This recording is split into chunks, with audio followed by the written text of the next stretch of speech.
The laceration in the sky above Manhattan did not close, but instead hung there like a jagged wound in the fabric of the atmosphere, bleeding a color of energy that defied the visible spectrum known to Vought international scientists. It was not an alien invasion or a terrorist attack, which were the only two narratives the crisis management algorithms at Vought Tower were programmed to process, but rather a catastrophic failure of the dimensional membrane that separated distinct realities. The air pressure in Midtown dropped so precipitously that windows in the Chrysler building blew outward, showering the streets below with tempered glass that fell like glittering, lethal rain. This was the first sign that the physics of this new arrival were aggressive and incompatible with the biological monopoly of Compound 5. The tear emitted a frequency that shattered the eardrums of 3,000 civilians instantly, a sound not of explosion, but of displacement, as if two oceans were suddenly forced to occupy the same basin. From the center of this bruised violet aperture, two distinct trajectories emerged, streaking toward the ground with a velocity that made the Patriot missiles deployed by the National Guard look lethargic. One was a burning spear of gold and crimson, trailing a wake of repulsor ionization that tasted like ozone and burnt copper on the tongues of the terrified crowds below. The other was a matte black shadow, a void in the daylight that absorbed radar waves and light alike, moving with a controlled predatory silence that unnerved the Vought Cape teams scrambling to intercept. Homelander was the first to reach the engagement altitude, his face twisted into that familiar rictus of annoyance he reserved for anything that interrupted his carefully curated adoration. Yet as he approached the golden blur, his enhanced hearing picked up something that stopped him cold. It was not the biological thrum of a heart or the wet shifting of muscle, but the whine of microservos and the humming cyclic rate of a fusion reactor. For the first time in his life, the apex predator of the American century was not looking at meat, but at a machine that looked back. The collision was not a fight, but a transfer of momentum that leveled 4 city blocks. The golden figure corrected its descent with thrusters that incinerated a Vought billboard featuring the deep, while the black shadow detached from a crumbling fuselage and glided into the urban canyons of Hell's Kitchen with the grace of a bat finding a cave. The impact tremors registered as a 4.5 magnitude earthquake, cracking the foundation of Vought Tower and sending a spiderweb fracture up the glass wall of the Sevens conference room. Inside the boardroom, Stan Edgar did not flinch as the coffee in his cup rippled, but his pulse spiked for exactly 3 seconds before he regained control. He watched the live feed from the street cameras, which showed the dust settling around a crater in Times Square where the red and gold armor was rising to its feet. The armor plates shifted and locked with a mechanical precision that made Vaught's sleekest military contracts look like stone tools. Edgar recognized instantly that the monopoly on power he had maintained for decades had just been rendered obsolete, not by a better drug, but by a superior intellect. The narrative control that Vought exercised over the populace relied entirely on the lie that superpowers were a miracle of God or biology, unique and unattainable by the common man. The figure standing in the crater, glowing with an internal blue light, was a testament to engineering, a declaration that a man could build godhood in a cave. In the shadows of the alleyways a mile away, the second figure was already vanishing, dismantling the local surveillance grid with a terrifying efficiency that suggested he viewed the omnipotent Vought Corporation not as a deity to be worshipped, but as a crime scene to be analyzed. The disruption was total. The illusion of the Seven's supremacy did not just crack, It was fundamentally disproven before the news cameras even started rolling. The gods had not fallen, but men had arrived who looked at gods and saw only targets. The sensory reboot of the Mark 85 armor was a violent cascade of reinitializing systems that felt less like a computer startup and more like a traumatic gasp for air. Tony Stark tasted blood in his mouth, the metallic tang mixing with the recycled air of the helmet, as the heads-up display flickered from a chaotic static to a stabilizing amber stream of diagnostics. The suit was screaming at him, a chorus of proximity warnings and structural integrity alerts that he processed with the detached efficiency of a man who had fallen from the sky more times than he had celebrated birthdays. He was not in New York, or at least not his New York.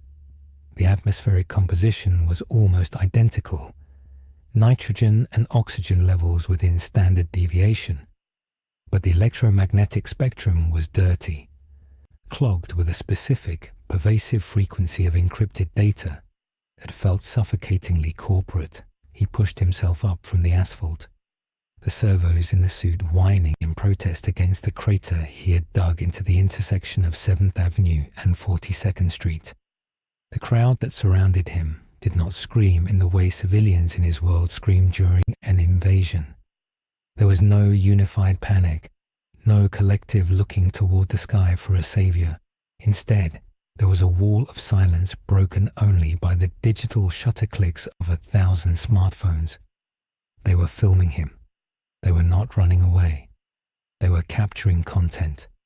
Stark scanned the faces through his optical sensors and saw a terrifying mixture of boredom and desperate voyeurism. In his world, the appearance of a high-tech armor usually signaled the arrival of a world-ending threat or a heroic intervention. Here, the crowd seemed to be waiting for a merchandise drop. He engaged his thrusters, hovering 10 feet above the broken pavement, and the crowd gasped, a collective intake of breath that was less about awe and more about the sudden realization that this was not a special effect. Miles away, in the dark, suffocating quiet of a sewer maintenance tunnel beneath Hell's Kitchen, the Batman was already moving. He had not crashed. He had landed. The distinction was critical. His entry had been a controlled glide, a calculation of wind shear and terminal velocity that deposited him in the shadows while Stark made his noisy entrance. Bruce Wayne did not trust the sunlight of this new reality. His cowl sensors were passive, drinking in the local wireless traffic, decrypting police bands and private security frequencies. What he heard chilled him more than the freezing damp of the tunnel.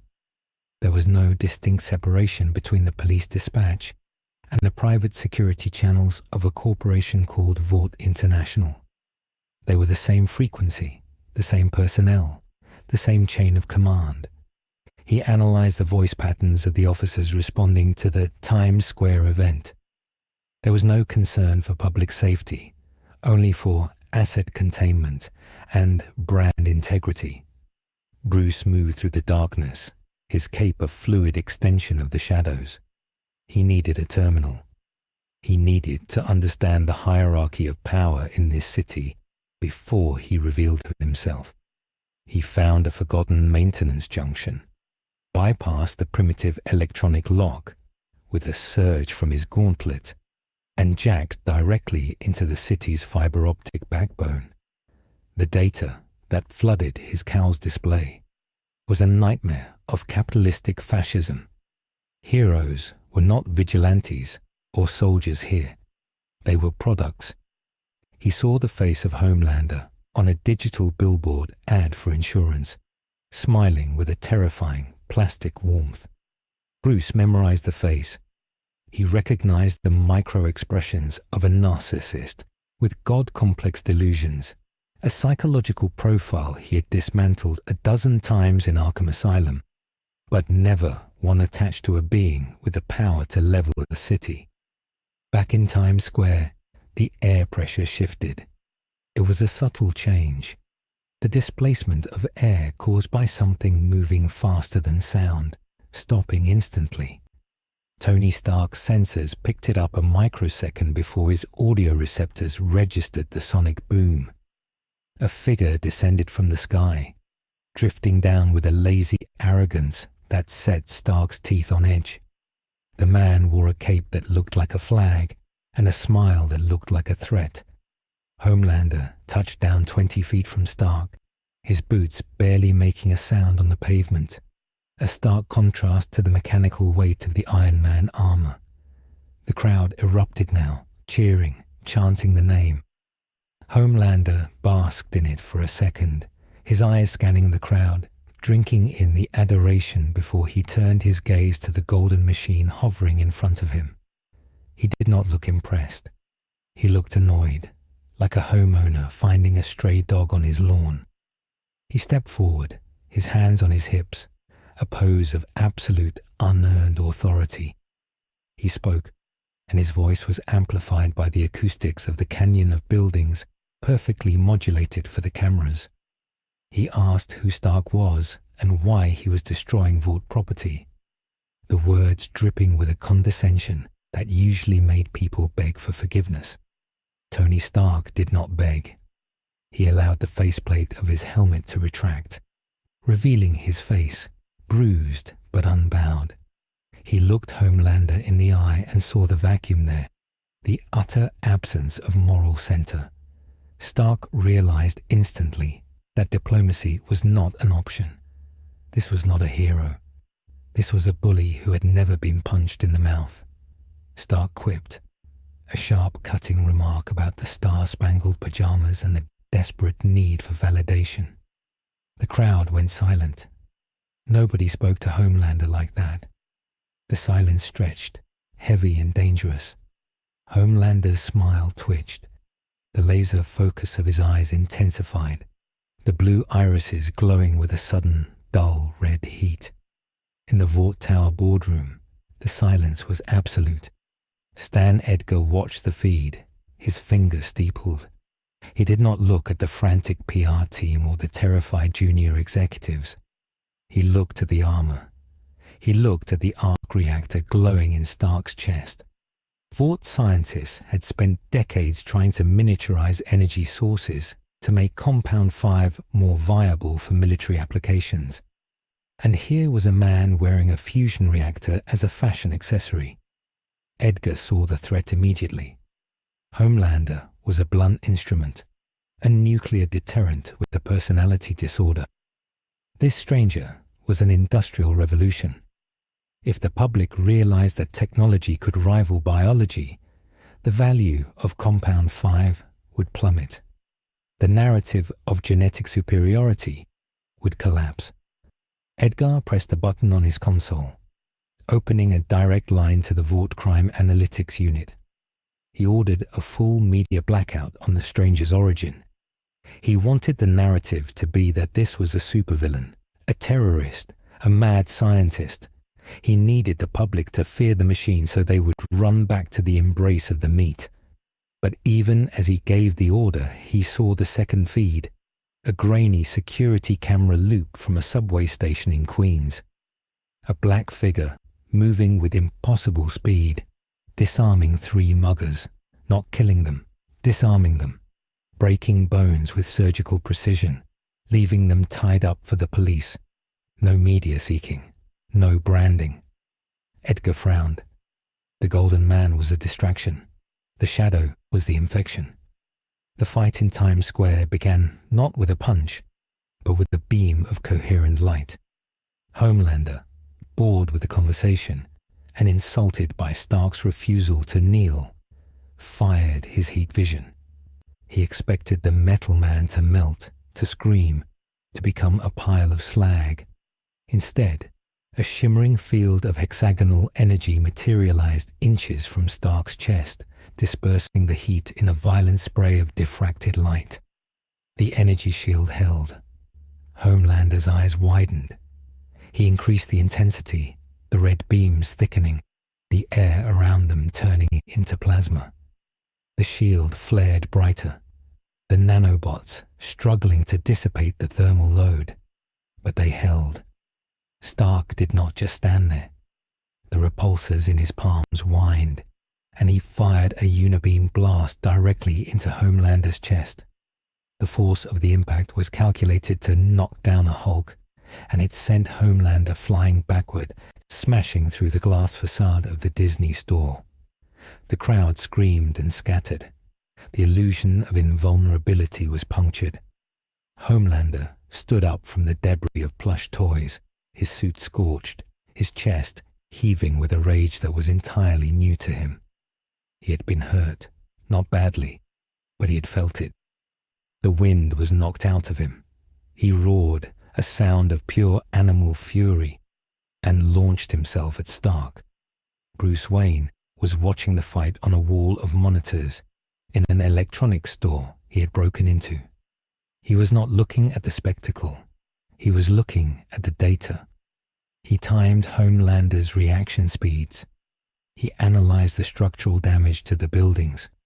He noted that Homelander did not check for civilians before firing. He saw the debris falling on fleeing bystanders and saw Stark peel away from the fight to catch a falling piece of masonry, saving a family of tourists. That single action told Bruce everything he needed to know about the political landscape of this world. The man in the gold armor was acting as a hero. The local god was acting as a hazard. Bruce downloaded the schematics of Vought Tower. He saw the ventilation shafts, the server rooms, the labs. He realized that the physical fight in Times Square was irrelevant. The real war was in the information. He needed to know what Compound 5 was. He needed to know the source of the power. He left the store, vanishing into the alleyway, just as a patrol car screeched to a halt in front of it. He was a ghost in the machine, a virus introduced into a system that had no antivirus because it had never conceived of an infection. It couldn't simply murder. Tony Stark was losing. He knew it. The Mark 85 was a marvel of engineering, capable of going toe-to-toe with Titans. But Homelander was a localized physical absolute. The soup's speed was inconsistent but overwhelming in bursts. Stark was relying on his predictive AI to dodge the blows. But every time Homelander connected, the armor integrity dropped by 4%. The nanites were repairing the damage as fast as they could, but they were burning through energy reserves. Stark needed to change the battlefield. He couldn't fight in the city. The collateral damage would be catastrophic, and unlike Homelander, he cared. He needed to draw him up. Stark routed all power to thrusters and shot upward, breaking the sound barrier in seconds. Homelander followed, eager for the chase, eager to tear the metal shell off the soft meat inside. They ascended past the cloud layer, the air thinning. Stark checked his sensors. Homelander was still coming, unbothered by the cold or the lack of oxygen. Stark initiated the Jericho Protocol. The back of his armor opened, releasing a swarm of micro-missiles. They didn't target Homelander. They targeted the air around him, detonating in a synchronized pattern to create a vacuum pocket, a pressure wave meant to disorient. Homelander flew right through it, stumbling only slightly. He grabbed Stark's boot, crushing the thruster assembly. Stark spun, firing a repulsor blast point blank into Homelander's face. The soup let go, clutching his eyes, screaming. It bought Stark 3 seconds. He entered a controlled dive, plummeting back toward the city, his mind racing. He couldn't win this with force. He needed to win it with narrative. In a dingy basement in the Flatiron district, Billy Butcher stared at the television, a bottle of warm beer halfway to his mouth. He watched the news footage of the Golden Man blasting Homelander out of the sky. He watched the way the Metal Man prioritized saving the civilians over killing the soup. A slow, dark grin spread across Butcher's face. It was a look of dangerous opportunity. Huey Campbell, sitting nervously on a milk crate, asked if they should be worried. Butcher didn't answer immediately. He stood up, walking to the screen, tracing the path of the golden armor with a calloused finger.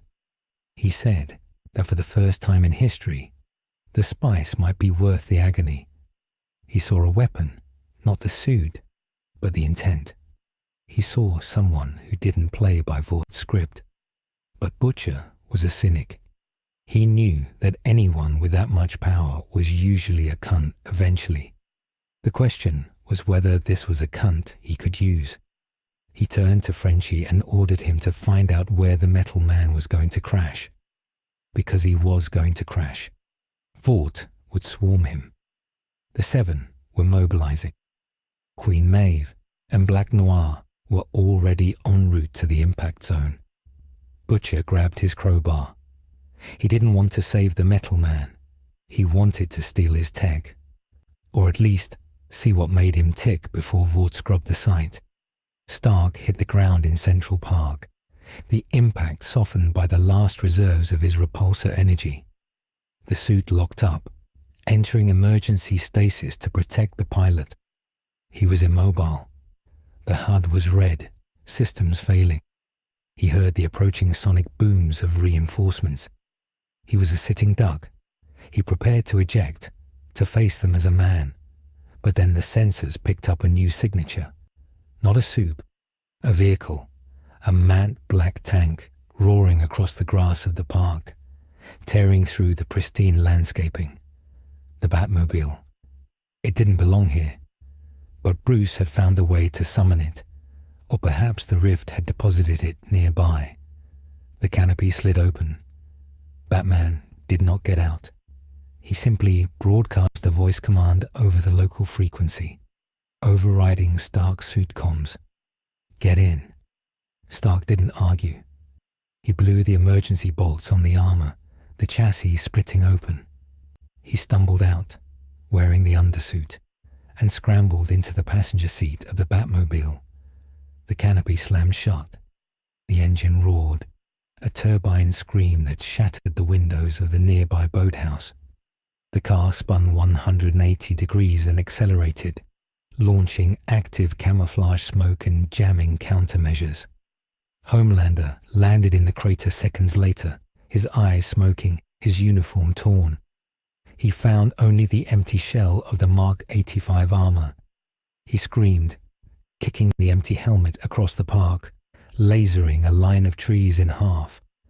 The prey had escaped. As the Batmobile tore through the maintenance tunnels beneath the city, putting distance between them and the Vought tracking grid, the two men sat in silence for a long moment. Bruce Wayne drove with a terrifying focus, his mind already mapping the logistical challenge of a long-term insurgency. Tony Stark leaned back, nursing a broken rib, his mind deconstructing the physics of the heat vision he had just survived. He broke the silence first. He asked Bruce if he had noticed the eyes of the crowd.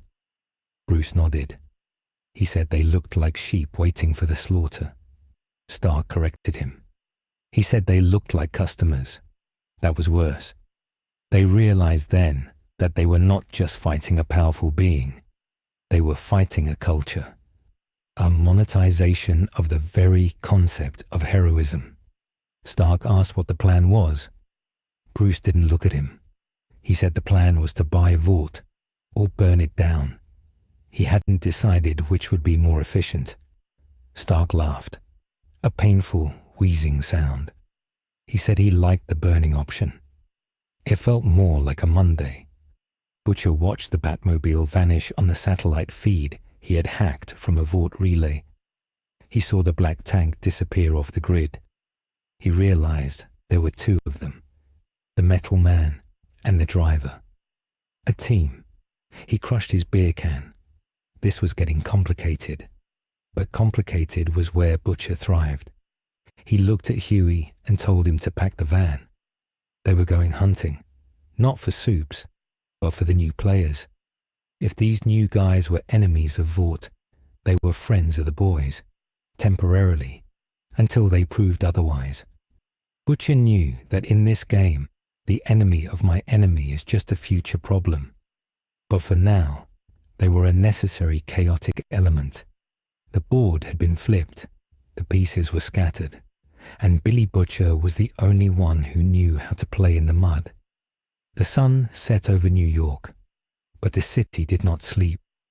Vought Tower was a hive of activity. Stan Edgar was on the phone with the president, spinning a narrative of foreign terrorism and unknown biological weapons. Homelander was in his quarters, staring at himself in the mirror, touching the bruise on his chest where the unibeam had hit him. He was trembling, not with fear, but with the excitement of a predator who has finally found prey that bites back. He whispered to his reflection that he would find the metal man. He would peel him out of that shell and see what color he bled. He needed to know. It was an obsession now. In the shadows of the city, the resistance was forming. Batman and Iron Man had arrived, and the timeline had fractured. The breach was sealed, but the infection was already spreading. The age of Vought was over. The age of consequence had begun. Deep in the Vought laboratories, a scientist looked at the readings from the dimensional breach. The energy signatures of the arrival were still lingering. He noticed something disturbing. The breach hadn't just deposited 2 men. It had weakened the fundamental constants of the universe in a localized radius. The laws of physics were trying to reject the intrusion, and in doing so, they were becoming malleable.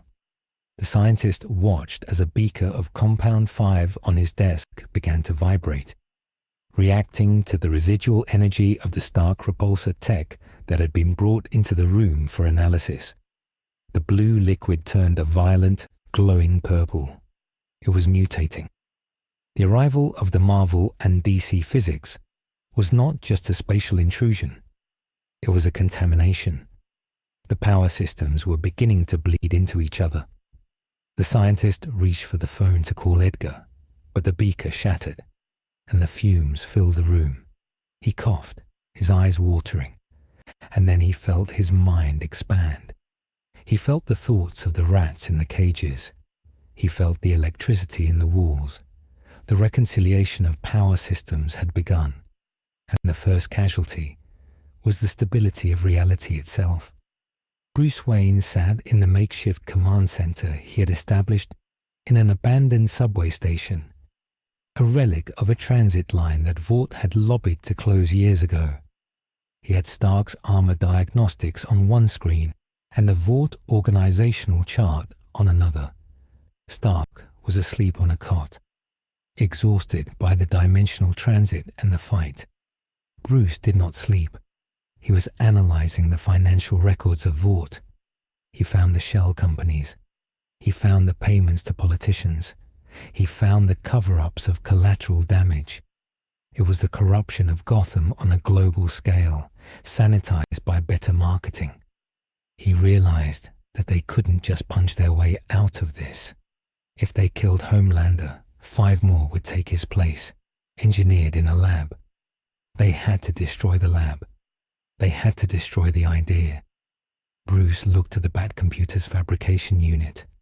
He began to design a new suit, not for stealth, for war. He incorporated the data from Stark's sensors regarding the heat vision. He needed ablative plating. He needed reflective composites. He needed kryptonite, or whatever the local equivalent was. He began to search the chemical database for weaknesses in the Vought heroes. He found a file labeled zinc. He paused. It was a start. The world outside was reacting. The internet was on fire with theories. Hash Metal Man was trending higher than Hash Homelander for the first time in history. The stock price of Vought International took a 3% dip. It was a hairline fracture in the monument of their power. In the Vought boardroom, Ashley Barrett was pulling her hair out, screaming at a team of social media managers to flood the zone with positive Homelander content. She proposed a Homelander saves a kitten segment. Stan Edgar overruled her. He wanted silence. He wanted the public to be anxious. Anxiety sold protection. He looked out the window at the city lights. He knew that the two strangers were out there. He knew they were planning. He took a sip of his scotch. He respected planning. He had a plan too. He picked up a secure tablet and authorized the release of Subject Soldier Boy from cryostasis. If he needed a weapon to fight the past, he would use a ghost. The escalation had been authorized. The game was afoot. As the night deepened, the city of New York felt different. The air was charged with a static electricity that made the hair on the back of the neck stand up. The police sirens seemed louder. The shadows seemed deeper. In the alleyways, the criminals whispered about the Bat. In the high-rises, the elite whispered about the Iron Man. The narrative had shifted. The monologue of Vought was now a dialogue of violence. And in the center of it all, waiting for the dawn, the Batman sharpened a batarang, the scraping sound echoing in the dark like the ticking of a doomsday clock. The breach was complete. The war for the soul of this universe had begun.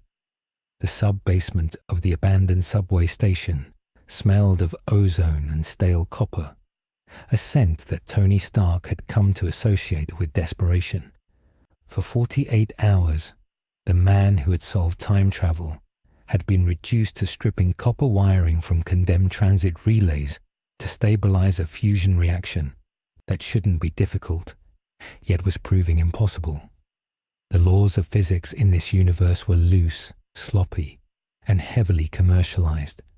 Stark held a canister of stolen compound 5, which Batman had liberated from a mid-level dealer in the Bronx during a reconnaissance sweep 3 hours prior.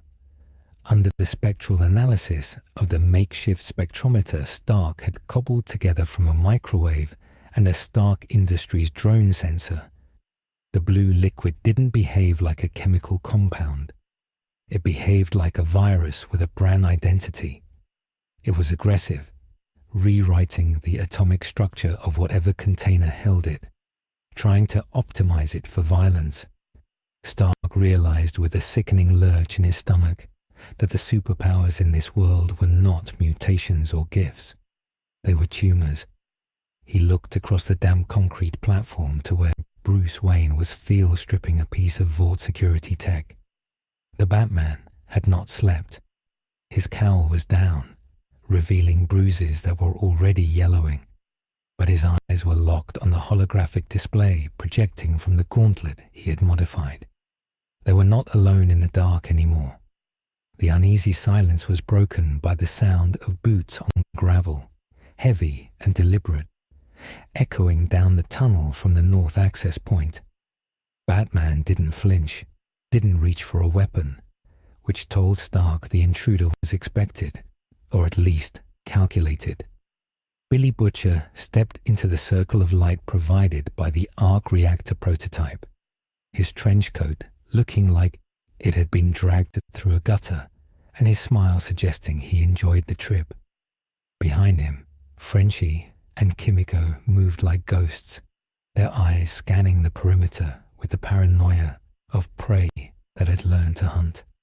Huey Campbell lingered in the back, staring at the glowing blue circle in Stark's chest with a mixture of awe and terror. Butcher didn't introduce himself.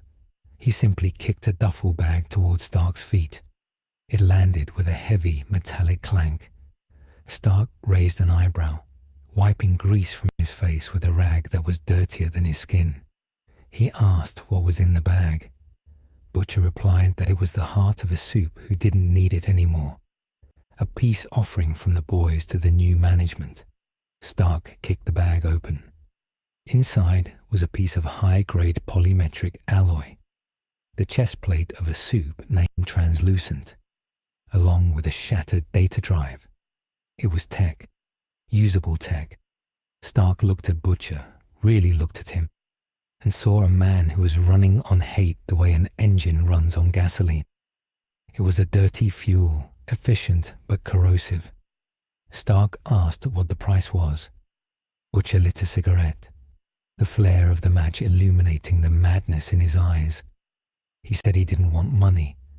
He wanted to kill Homelander, and he reckoned the two of them were the only ones mad enough to have a go at it without dying in the first 3 seconds. Batman stood up, his silhouette casting a long shadow over the group. He addressed Butcher by name, having already run facial recognition and cross-referenced it with the FBI database he had hacked an hour ago. He listed Butcher's crimes, his discharge from the SAS, the death of his wife. He dismantled Butcher's mystery in 30 seconds of flat, monotone narration. Butcher didn't blink. He took a drag of his cigarette and blew the smoke toward the Batman. He said that in this world, a rap sheet was just a resume, and if the Batman wanted to keep his hands clean, he was in the wrong bloody universe. This was the first ideological fracture. Batman operated on a code of absolute discipline. Butcher operated on a code of absolute destruction. Stark stepped between them, the diplomat of the apocalypse. He pointed out that they had a common enemy and a severe lack of resources. He needed a fabrication plant. He couldn't build a god-killer suit in a sewer with copper wire. He needed Vaught's high-density fabrication arms. He needed access to the Seven's Tower, or at least a subsidiary facility. Frenchie stepped forward, pulling a crumpled map from his jacket. He pointed to a location in New Jersey, a Vought pharmaceutical distribution hub that also housed a Black Ops R and D wing. He said they were moving something big there tonight, something radioactive. The alliance was formed not on trust, but on necessity. It was the poison pill that they all swallowed. As they prepped for the raid, the dynamic shifted. Stark and Frenchie bonded over the chemistry of explosives, finding a common language in the mathematics of destruction. Batman and Kimiko sat in silence, recognizing the shared language of trauma and the silent, lethal efficiency of those who have been weaponized by others. Butcher watched them all, his mind a calculator of acceptable losses. He didn't care if Stark or Wayne survived, as long as they bled Vought before they dropped. The target was the Saucus facility, a fortress of concrete and steel disguised as a shipping warehouse. They moved out at midnight. Stark had managed to integrate the translucent alloy into his undersuit, giving him a limited stealth capability and a refractive shield, but he was still operating at 10% capacity. He was Iron Man in name only. Physically, he was a man in a half-finished shell, terrified that his next flight would be his last. Batman drove the Batmobile, with the boys following in their beat-up van. The contrast was absurd, a mythic tank leading a plumber's vehicle into war. At the Vought Tower, the mood was funeral. Homelander was vibrating with repressed violence. He had spent the last 24 hours floating in the stratosphere, listening to the world talk about the Iron Man. He couldn't stand it. He needed to remind them who the Sun was. Stan Edgar, however, had played his ace. In the cryo-containment facility deep beneath the tower, the thawing process was complete. Soldier Boy sat on the edge of the metal slab, shivering, his skin pale and clammy. He looked at the technicians with the confused rage of a man who had gone to sleep in the Cold War and woken up in a corporate dystopia. Edgar watched from behind the safety glass. He spoke over the intercom, his voice calm and controlling. He told Soldier Boy that there was a Russian weapon loose in New York, a man in a metal suit who was a communist agent. It was a lie, clumsy and archaic, but it was the only language Soldier Boy understood. The confused super soldier stood up, his joints cracking. He asked for his shield. He asked for a drink. He asked where the commie was. Edgar smiled. He had weaponized the past to kill the future. He gave the coordinates for the Saucus facility. He knew the resistance would hit it. It was the only logical target for anyone needing raw materials. Edgar was not sending Soldier Boy to save the facility. He was sending him to create a massacre that could be blamed on the intruders. The raid on Saucus began with silence. Batman breached the perimeter using an EMP burst that disabled the silent alarms and the camera grid for a 3-block radius. The boys moved in to plant charges on the structural pillars, their goal to bring the roof down on the inventory. Stark and Batman moved toward the R&D wing. The facility was guarding something heavy. The guards were not standard Vought security. They were paramilitary, wearing lead-lined gear. Stark's sensors picked up a massive radiation spike. He warned Batman that it wasn't a bomb. It was a biological source. They breached the inner lab and found it. Rows of glass tubes, not containing adults, but infants. Babies injected with a concentrated, unstable variant of Compound 5, designed to trigger immediate maturity and power manifestation. It was an army in a bottle. Stark stopped, the horror of it piercing his cynicism. He had seen weapons, he had sold weapons, but he had never manufactured life to be a grenade. Batman began to download the data. His jaw set so hard it could crush stone. He said they needed to expose this. Stark said they needed to burn it. The argument was cut short by a sound that felt like the earth splitting open. The blast doors at the end of the corridor dissolved. They didn't explode, they simply ceased to exist, vaporized by a beam of pure nuclear energy. Soldier Boy stepped through the molten hole, smoke rising from his shoulders. He looked at the Iron Man suit, saw the red and gold, and saw the glowing chest piece. To his outdated, trauma-broken mind, it looked like Soviet tech. It looked like the enemy. He didn't ask questions. He didn't monologue. He fired. The energy beam that erupted from his chest was not precise like Stark's unibeam. It was a shotgun blast of radiation that stripped the paint off the walls and boiled the air. Stark barely got his refractive shield up in time. The impact threw him backward through 3 concrete walls, shattering his makeshift armor and leaving him gasping for air in a pile of rubble. Batman deployed smoke and flashbangs, vanishing into the ceiling rafters, but Soldier Boy ignored him. He was fixated on the energy signature of the arc reactor. It called to him. It felt like a challenge. Outside, the boys heard the explosion. Butcher grinned. He thought the plan was going well. Then the walls of the warehouse blew out, and he saw Stark flying, actually being thrown, across the parking lot. Soldier Boy emerged, glowing like a reactor in meltdown. Butcher's grin vanished. He recognized the suit. He recognized the legend. He realized that Edgar had opened Pandora's box. Butcher ordered the team to retreat, but it was too late. Soldier Boy began to charge up for a second blast, aiming at the prone figure of Tony Stark.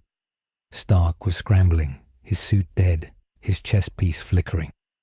He tried to reroute power, but the radiation from Soldier Boy was interfering with the arc reactor's magnetic containment field.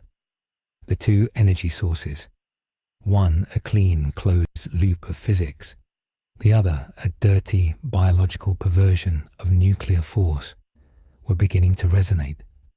A feedback loop formed. The air between them turned purple, then black. Gravity began to distort. Debris started floating upward. Batman saw the readings on his cowl. The energy spike was exponential. If Soldier Boy fired again, and if Stark's reactor breached in response, it wouldn't just be an explosion. It would be a dimensional tear, a localized collapse of the strong nuclear force. Batman dropped from the rafters, landing on Soldier Boy's back, injecting a syringe of the experimental nerve agent he had synthesized into the soup's neck. It was enough to kill a normal man 10 times over. Soldier Boy didn't even flinch. He grabbed Batman by the cape and slammed him into the ground with enough force to crack the asphalt. But the distraction worked. It bought Stark 2 seconds. 2 seconds to reboot. 2 seconds to overload his unibeam for a counter-frequency pulse. Stark fired. Soldier Boy fired. The beams met. The silence that followed was absolute. For a radius of 3 miles, sound ceased to exist. The light was blinding, a white so pure it burned the retina even through closed eyelids. Then came the sound. It was a scream, not human. The universe screamed. The collision of the Marvel physics and the Vought biology created a singularity. The shockwave didn't push things away. It pulled them in and twisted them. The Vought facility, the guards, the babies in the tubes, the parking lot, the trees, they were all engulfed in a wave of transmutation.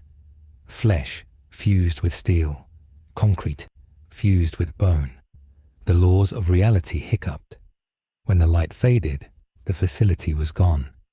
In its place was a nightmare landscape of twisted geometry, a crater a mile wide, filled with writhing techno-organic structures. People who had been caught in the blast were not dead. They were integrated. They were screaming statues of metal and meat, alive but fundamentally altered. Stark lay on the edge of the crater, his armor fused to his skin in places, the pain absolute. He looked at the horror he had helped create. This was the catastrophe. They had not saved the city. They had infected it. Soldier Boy was gone. Blasted clear across the river or vaporized. It was unclear.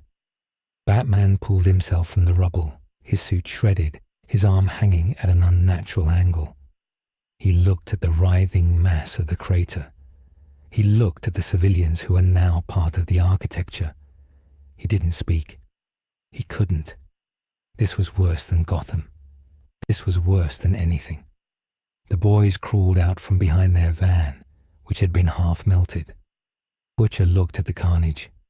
He didn't smile. He looked at Stark, and for the first time, there was no calculation in his eyes, only horror. The media helicopters arrived 10 minutes later. They didn't see Vaught's illegal experiments. They didn't see the babies. They saw a crater. They saw the Iron Man standing amidst the bodies. They saw the Batman lurking in the shadows. The narrative was written instantly. The invaders had detonated a dirty bomb. They were terrorists. They were monsters. Vaught's stock didn't drop. It rallied. People were terrified. They wanted safety. They wanted Homelander. The psychological blow was devastating. Stark and Batman had not only failed to stop Vought, they had handed them the ultimate propaganda victory. And worse, they had unleashed a new plague. The energy from the blast, the Stark V radiation, was spreading. The survivors of the blast were not just dying, they were changing. The first techno-zombies were beginning to pull themselves out of the mud, driven by a mindless hunger for energy, powered by the corrupted physics of the breach. They retreated. They had no choice. They fled into the sewers, dragging their wounded, leaving the nightmare behind. In the safety of a new safe house, a deep, forgotten Prohibition-era tunnel under Brooklyn, the mood was broken. Stark sat in the corner, trying to pry the melted chest plate off his skin. He was shaking. He told Bruce that the math was wrong. The constant was variable. He couldn't predict the outcome because the variables were sentient. Bruce was setting his own bone, his face a mask of grim determination. He said they needed to stop thinking like heroes. Heroes protect the status quo. The status quo here was the disease. They needed to think like surgeons. They needed to cut out the tumor even if it meant killing the patient. Butcher laughed, a hollow, dark sound. He said, "Welcome to the mud." He passed Stark a bottle of whiskey. Stark took it. He didn't drink. He poured it on his wounds. The searing pain grounded him. He looked at the arc reactor. It was flickering. It was dying. And he realized that to fix it, to fix any of this, he would have to do the one thing he swore he would never do again. He would have to deal in arms. He would have to build weapons for the boys. Meanwhile, in the ruins of the Saucus crater, Vought cleanup crews in hazmat suits were moving in. Stan Edgar watched from a drone feed. He saw the twisted, metal-flesh hybrids. He didn't see a tragedy. He saw a product line. He ordered the specimens collected. He ordered the technovirus isolated. He had lost a facility, but he had gained a new science. And high above the city, Homelander floated, looking down at the smoke. He felt the fear rising from the city like steam. It intoxicated him. He smiled. The metal man had made a mess, and Homelander was going to be the one to clean it up. He would tear them apart limb by limb on live television. The escalation had moved past politics. It was now a war for survival. The catastrophe was not the explosion. It was the realization that in this universe, even the light of a hero casts a shadow that can kill. The moral high ground had been vaporized. Now there was only the dirt and the blood and the terrible, grinding machinery of consequence. The infection spread. By morning, the hospitals in Jersey were reporting cases of metal sickness, people's veins turning to wire, their skin hardening into alloy. The fallout from the Stark V blast was contagious. It was a biological imperative driven by technological code. The city was being rewritten. The government declared martial law. Vought private security forces were deputized as the National Guard. Tanks rolled down Fifth Avenue. Checkpoints were established. The hunt for the alien terrorists was on. Stark, watching the news on a stolen tablet, saw his face plastered on every screen. The Merchant of Death, the Chiron read. It was an old nickname, one he thought he had buried. It hurt more than the burns. He looked at Batman. He asked if they were the bad guys. Batman didn't look up from the tactical map. He said they were the necessary guys. And in a world of monsters, necessity looked a lot like villainy. A shift in the cosmic balance.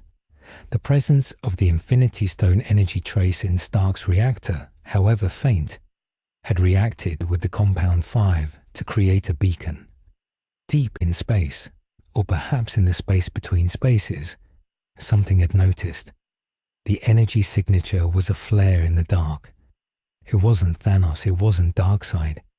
It was something native to the boys' multiverse, something that had been sleeping in the void, waiting for a signal that the dinner bell had been rung. But on Earth, the immediate threat was the man in the mirror. Homelander landed on the balcony of Vought Tower. He looked at the city, his city. He saw the fear, and for the first time he felt a twinge of something else. Insecurity. He had seen Soldier Boy. He had seen the power of the blast. He realized he wasn't the only nuke in the silo anymore. He was vulnerable, and a vulnerable god is the most dangerous thing in creation. He turned to the shadows of his apartment. "Find them," he whispered to Black Noir. "Find them and bring me the head of the metal man." Black Noir sharpened his blade. He nodded. The hunt was entering a new phase.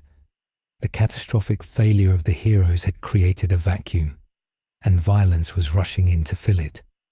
Dark began to draw, not on a computer, but on the concrete floor with a piece of chalk.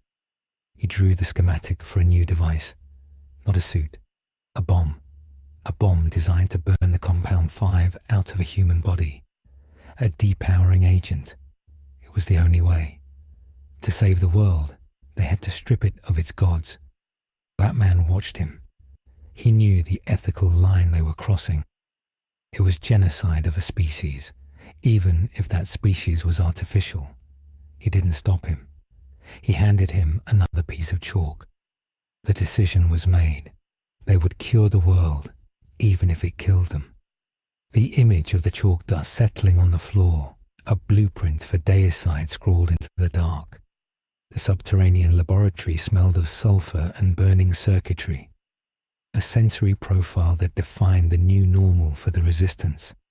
It had been 7 days since the Saucus disaster, and the city of New York was no longer just a metropolis under martial law, but a quarantine zone for a plague that defied both biology and engineering. The Stark V radiation had not dissipated. It had metabolized. The technovirus was rewriting the genetic code of the infected, turning the unsuspecting citizens of New Jersey and Lower Manhattan into conduits for a chaotic, semi-sentient, wireless energy. Tony Stark sat hunched over a workbench that was little more than a slab of concrete balanced on cinder blocks, his hands moving with a tremors that he could no longer hide. He was dissecting the nervous system of a rat that had been exposed to the fallout. The creature's spine had been replaced by a crystalline copper lattice, and its heart beat with the rhythmic pulse of a dying capacitor. Stark looked at the data scrolling across his shattered tablet screen and saw the end of the world written in binary. The virus was not just killing people, it was networking them. Every infected host was a node in a growing, distributed consciousness that screamed in a frequency only Stark's armor sensors could hear. It was a hive mind born of corporate negligence and cosmic accident, and it was hungry. Across the damp room, Bruce Wayne was engaged in a violent calisthenics routine, hanging upside down from a rusted pipe, doing weighted crunches with a slab of debris strapped to his chest. He was pushing his body to failure because he had no other way to process the rage that was calcifying in his gut. He knew what Stark was building. He had seen the schematics for the Jericho 2 dispersal unit. It wasn't a vaccine. It was a chemotherapeutic nuke. It was designed to target the specific protein markers of Compound 5 and destabilize them at the atomic level. The projection models showed a 90% success rate in stripping a soup of their powers. The same models showed a 40% fatality rate for anyone whose biology had become too dependent on the V. Stark was building a weapon that would kill nearly half the people they were trying to save, and he was calling it a cure. The silence in the room was heavy, filled with the unspoken accusation that had been growing between the two men since the crater. Billy Butcher watched them both from the shadows, cleaning his crowbar with a rag soaked in motor oil. He was the architect of this fracture, and he tended to it like a gardener. He saw Stark's desperation and Batman's rigidity, and he knew exactly where to apply the pressure. Butcher walked over to Stark's table, leaning in close, the smell of stale tobacco and violence rolling off him. He pointed at the rat and asked if the cure was ready. Stark didn't look up. He said the delivery system was stable, but the binding agent was volatile. He needed a stabilizer. He needed a sample of pure, unadulterated V24. The temporary variant Vought was testing. It had a half-life that could anchor the cure without triggering a total systemic collapse. Butcher grinned. He knew where the V24 was. Vought was moving it from the tower to a secure bunker in the Catskills, fearing that the city was about to fall. It was a convoy, a target. Butcher looked at Batman and said it was time to go to work. Batman dropped from the pipe, landing silently.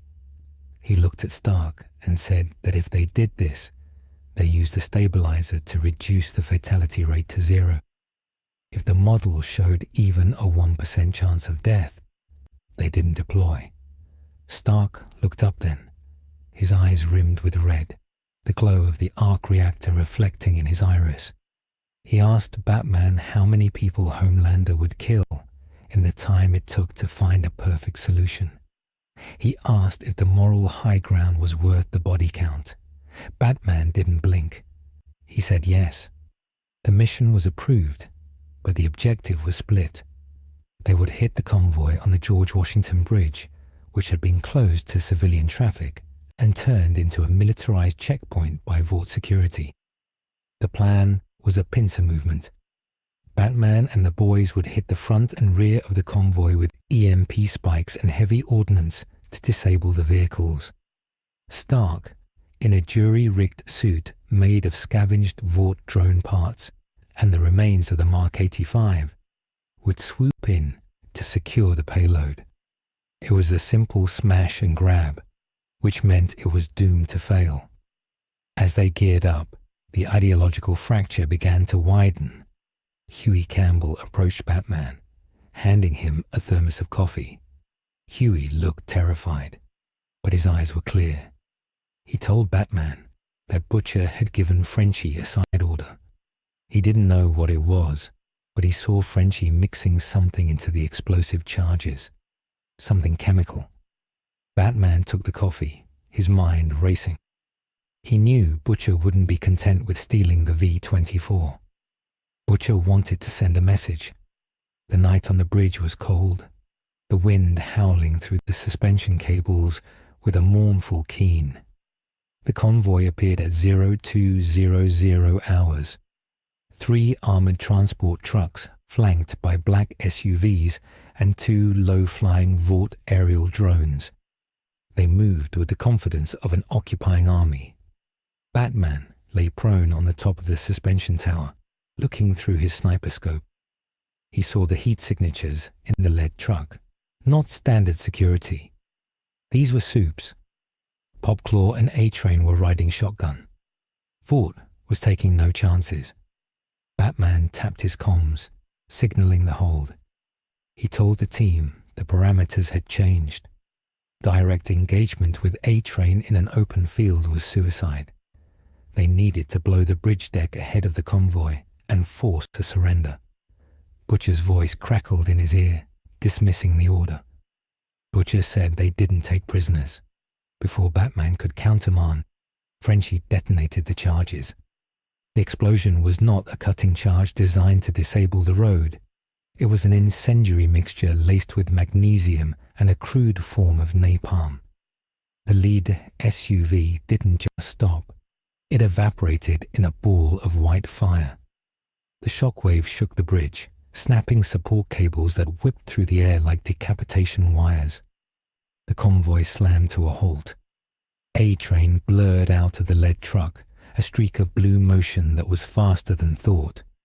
He wasn't running to save the guards. He was running to kill the attackers.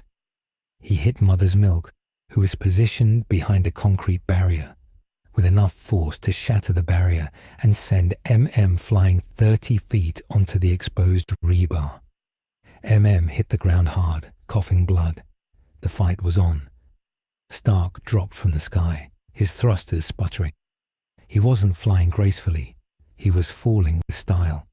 He targeted A-Train, his HUD calculating the speedster's trajectory. He couldn't match the speed, so he targeted the friction. Stark fired a canister of rapid hardening foam onto the roadway ahead of A-Train. The speedster hit the patch at Mach 1. The physics of the Marvel universe and the boys' universe collided. In a normal world, A-Train would have lost traction. Here, his momentum was so absolute that he didn't slip. He tripped. He tumbled, a ragdoll of kinetic energy, smashing through 3 cars and embedding himself in the side of a Vought truck. He was alive, but his leg was shattered, the bone protruding through the blue spandex. Batman swooped down, landing on the roof of the payload truck. He ripped the hatch open, dropping a smoke pellet into the cabin. He pulled the driver out, a terrified private military contractor, and tossed him to safety. He located the case marked V-24.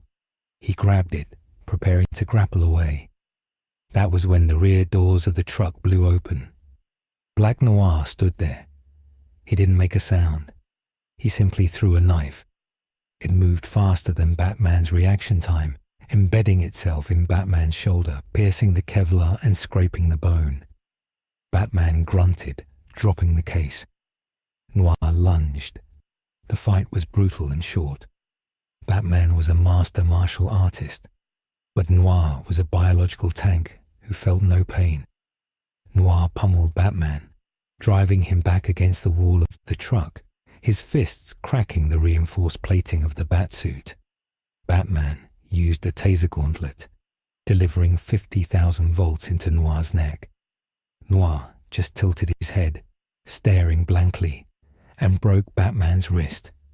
Stark saw the bat signal, the biometric alarm on his HUD, linking him to Bruce's vitals, flatlined for a second. He abandoned the suppression fire on the Vought security team and rocketed toward the truck.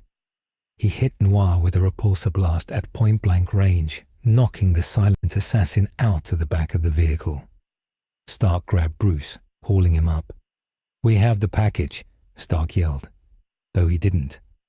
The case was still on the floor of the truck. Butcher was there. Butcher had the case.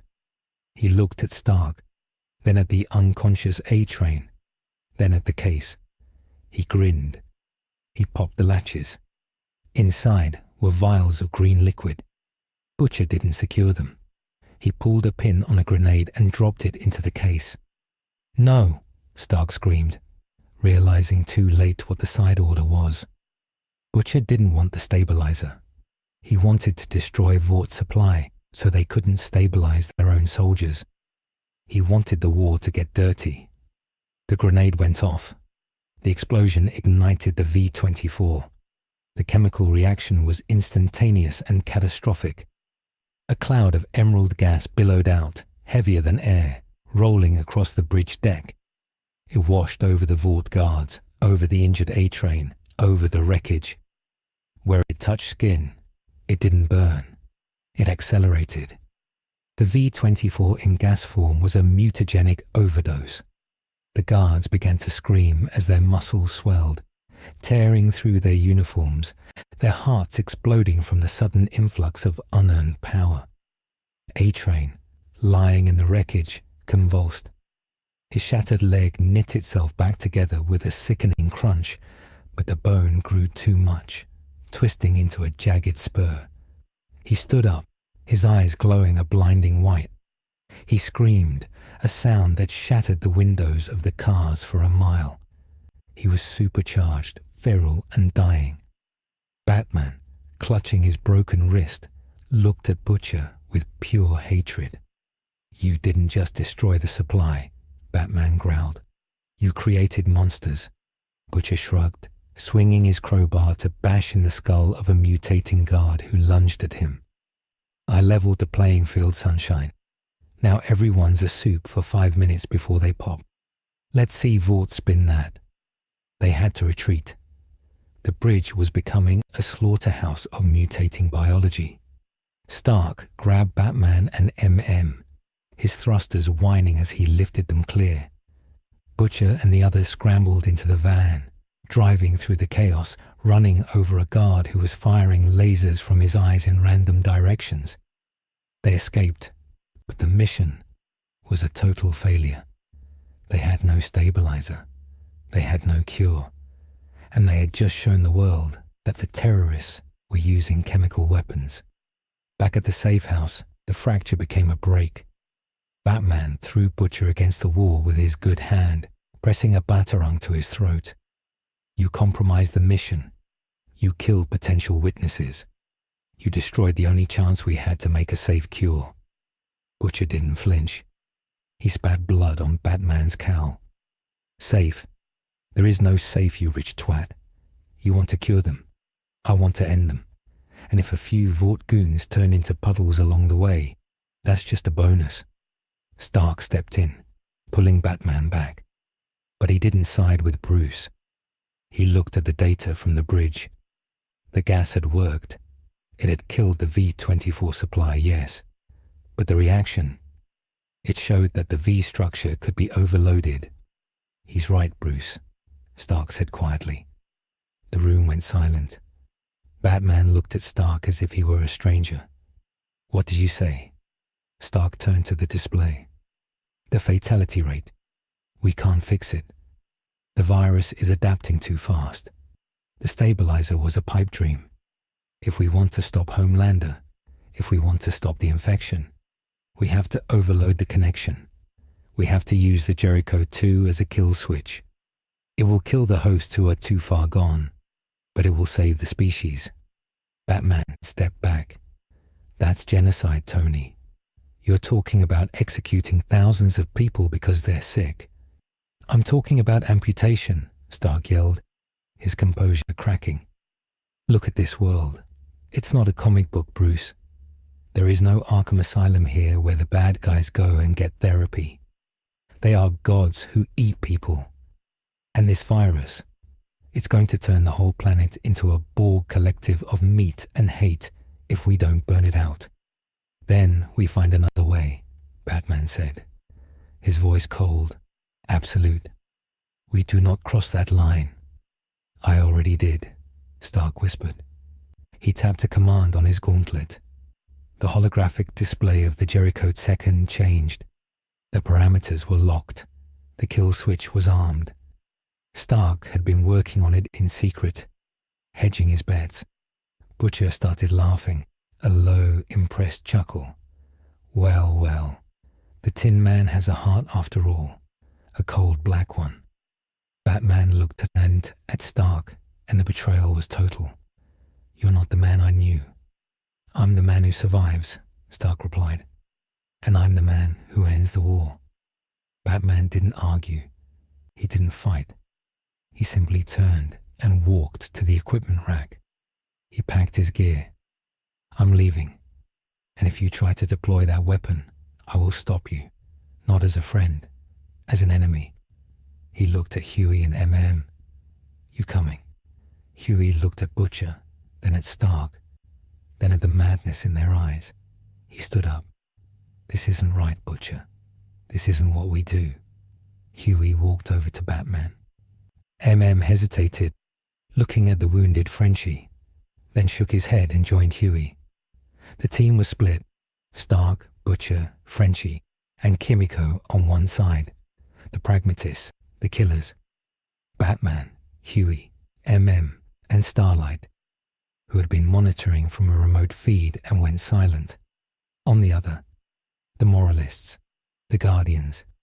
As Batman led his splinter group out of the tunnels, Stark felt a pang of loss that hit harder than the shrapnel in his chest. But he pushed it down. He had work to do. He turned to Butcher. "We need a new delivery system, something they can't shoot down." Butcher nodded. "I know a guy. A legend. Goes by the name of Legend, actually. He knows where Vought keeps the big rockets." Meanwhile, inside Vought Tower, the atmosphere was shifting from panic to religious fervor. Homelander watched the footage from the bridge. He saw the green gas. He saw the chaos. But he also saw something else. He saw the fear in the eyes of the public. They were terrified of the terrorists. They were begging for order. Homelander turned to Stan Edgar. "They're escalating," Homelander said, his voice surprisingly calm. "They're using chemical weapons. They're hurting my people." Edgar adjusted his glasses. "Yes, they are. Which gives us the legal authority to suspend all civil liberties under the Super-Terrorism Act. You have full autonomy, Homelander. No more handlers. No more scripts. Burn them out." Homelander smiled. It was the smile of a man who had just been told he could eat the entire buffet. He walked to the balcony. He didn't fly out. He closed his eyes and listened. He extended his hearing, pushing it past the pain threshold, filtering out the city noise, the sirens, the heartbeats. He listened for the specific hum of the arc reactor. He listened for the whine of the Batmobile's turbine. And he heard something, faint, masked by the subway lines. But there, the rhythmic pulsing of a fusion reaction deep in the Bronx. He opened his eyes. He knew where they were, but he wouldn't go himself. Not yet. He wanted to break them first. He flew to the nearest techno-zombie containment camp, a fenced-off ghetto where the victims of the Saucus blast were being held. The creatures looked up at him, their metal-fused faces twisted in agony. Homelander landed among them. He didn't laser them. He reached out and touched the leader, a man whose arm was a jagged piece of rebar. Homelander's eyes glowed, but not with the heat vision. He was modulating the frequency of his voice to match the hum he had heard from the Stark V energy. He spoke to the virus. "Find him," Homelander whispered. "Find the metal man. He did this to you. He is the father of your pain. Go to him. Eat him." The message propagated through the viral network instantly. The eyes of the infected turned red. The hive mind had a target. They didn't need to be led.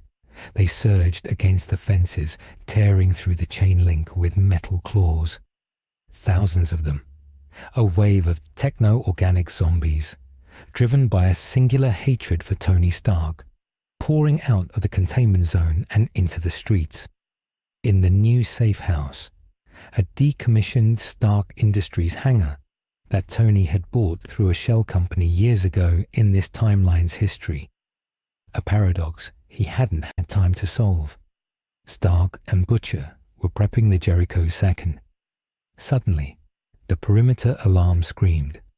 Stark pulled up the external cameras. The screen filled with a sea of bodies. They weren't soldiers. They were the victims. "Jesus," Frenchie whispered. "It is the zombie apocalypse." Stark looked at the horde. He saw the faces of men, women, and children, twisted into weapons, and he knew with a sinking certainty that this was his fault. He had brought the tech. He had triggered the blast. He had created the monsters. Butcher racked the slide of his rifle. "Well, Tones, looks like you get to test that kill switch sooner than you thought." Stark hesitated. His hand hovered over the activation key. If he fired the pulse now, he could wipe out the horde. He could save the safe house, but he would be killing thousands of innocents who had been victimized by Vought. It was the trolley problem on a global scale. "Do it," Butcher yelled. "They're breaching the doors." Stark looked at the screen. He saw a child, a girl of maybe 7, her face half covered in chrome plating, clawing at the reinforced steel. She was crying, but her body was attacking. Stark froze. He couldn't do it. The ends justify the means philosophy crumbled when the means had a face. "I can't," Stark whispered. Butcher shoved him aside. "Then I will." He slammed his fist onto the console. Nothing happened. The screen flashed. "Access denied." Stark looked at Butcher. "I locked it to my biometrics. I can't do it. And I won't let you." "You selfish prick," Butcher screamed. "They're going to kill us." "Then we fight them," Stark yelled, his helmet forming around his head. "We fight them, but we don't execute them." The blast doors buckled. The horde poured in. It wasn't a battle. It was a drowning. Stark fired repulsor blasts set to stun, but the infected were resilient. They swarmed him, burying the Iron Man armor under a mountain of bodies. Butcher, Frenchie, and Kimiko fought back to back, a triangle of violence in a sea of madness. Miles away, in a stolen police cruiser, Batman watched the tactical feed on his gauntlet. He saw Stark's biometric distress signal spiking. He saw the heat map of the horde. He knew Stark hadn't fired the weapon. Batman closed his eyes for a second. "He didn't do it," Bruce whispered. "He held the line."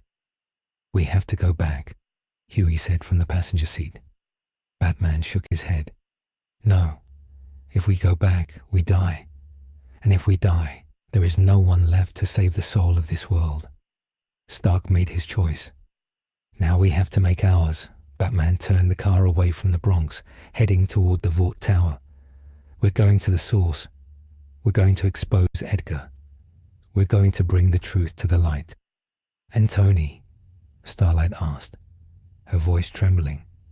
Tony is buying us time, Batman said, his voice devoid of emotion, though his grip on the steering wheel was cracking the plastic. He is the distraction. We are the surgical strike. Back in the hangar, the situation was terminal. Stark was pinned. His armor was at 15% integrity. The infected were tearing at the faceplate. He could hear their thoughts. A cacophony of pain and hunger. Make it stop. Make it stop. Stark realized they weren't attacking him out of hate. They were attacking him because his arc reactor felt like a cure. They wanted the energy. They wanted the silence. Tony, Butcher yelled, firing his last magazine. Do something. Stark closed his eyes. He couldn't kill them, but he could feed them.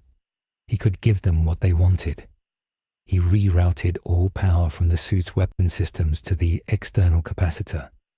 He initiated a localized energy dump, a healing pulse of pure arc energy. It wasn't a cure. It was a sedative.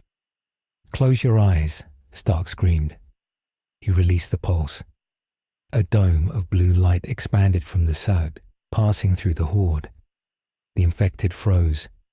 The energy washed over them, temporarily soothing the chaotic static in their nervous systems. They dropped to the ground, unconscious. The silence returned. Stark stood up, his suit dead, his body screaming. The hangar was filled with sleeping monsters. Butcher looked around, stunned. You didn't kill them, Butcher said. No, Stark panted. I put them to sleep. But it won't last. We have to move. Now. They fled into the night, leaving the hangar behind. They were alive, but they had lost their base, their resources, and their allies. Stark looked at the sky. He knew Batman was gone. He knew the fracture was permanent. And he knew that the next time they met, it wouldn't be as partners. The team shattered. Two factions, two ideologies, two desperate plans.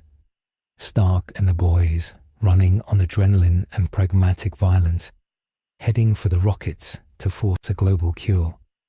Batman and his team, running on principle and hope, heading into the belly of the beast to fight a war of information. And above them all, Homelander floated, watching the city burn, a god waiting for the ants to finish fighting so he could crush the winner. The escalation was complete. The catastrophe was global. The only thing left was the endgame. The Legends basement in the darkest corner of the Bronx was a mausoleum of forgotten comic book history, filled with the smell of rotting paper and cheap cigar smoke. Tony Stark stood amidst the stacks of graphic novels that in this universe were regarded as non-fiction biographies, his eyes scanning a faded blueprint of a Vought orbital launch platform. The old man in the wheelchair, the legend, coughed a wet hacking sound that rattled in his chest like loose gravel. He pointed a trembling finger at the schematic. He told Stark that Vought had a contingency plan for everything, including the end of the world. The platform was called the Daedalus, a single stage-to-orbit shuttle sitting on a private pad in the Hamptons, fully fueled and prepped for an executive escape. It was designed to carry the board of directors to a lunar habitat, in case the soups ever decided to eat the rich. Stark saw the geometry of salvation in the design. It wasn't just an escape pod, it was a delivery system. If he could mount the Jericho second canister to the Daedalus and detonate it in the upper ionosphere, the dispersion would be global. The winds would carry the cure to every corner of the planet within 48 hours. It was the only way to bypass the localized air defense systems that Vought had established over every major city. Billy Butcher leaned against a stack of Soldier Boy comics, sharpening his crowbar with a rhythmic, grinding noise that set Stark's teeth on edge. Butcher asked the legend about the security.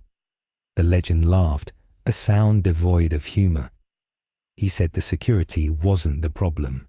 The problem was the pilot. The Daedalus was biometrically locked to the Seven. Only a member of the premier team could initiate the launch sequence. Stark looked at his hands, still stained with the grease of the rat autopsy. He didn't have a member of the Seven. He had a Frenchman with a chemistry fetish, a silent assassin, and a British sociopath. Butcher caught Stark's look and grinned. He said they didn't need a willing pilot. They just needed a hand, or an eye, or a head. The implication hung in the air, heavy and brutal. Stark didn't argue. The line had been crossed back in the hangar. They were operating in the red. Miles away, the infiltration of Vought Tower was proceeding with a silence that felt unnatural. Batman, Starlight, Huey, and Mother's Milk were moving through the ventilation shafts of the 99th floor.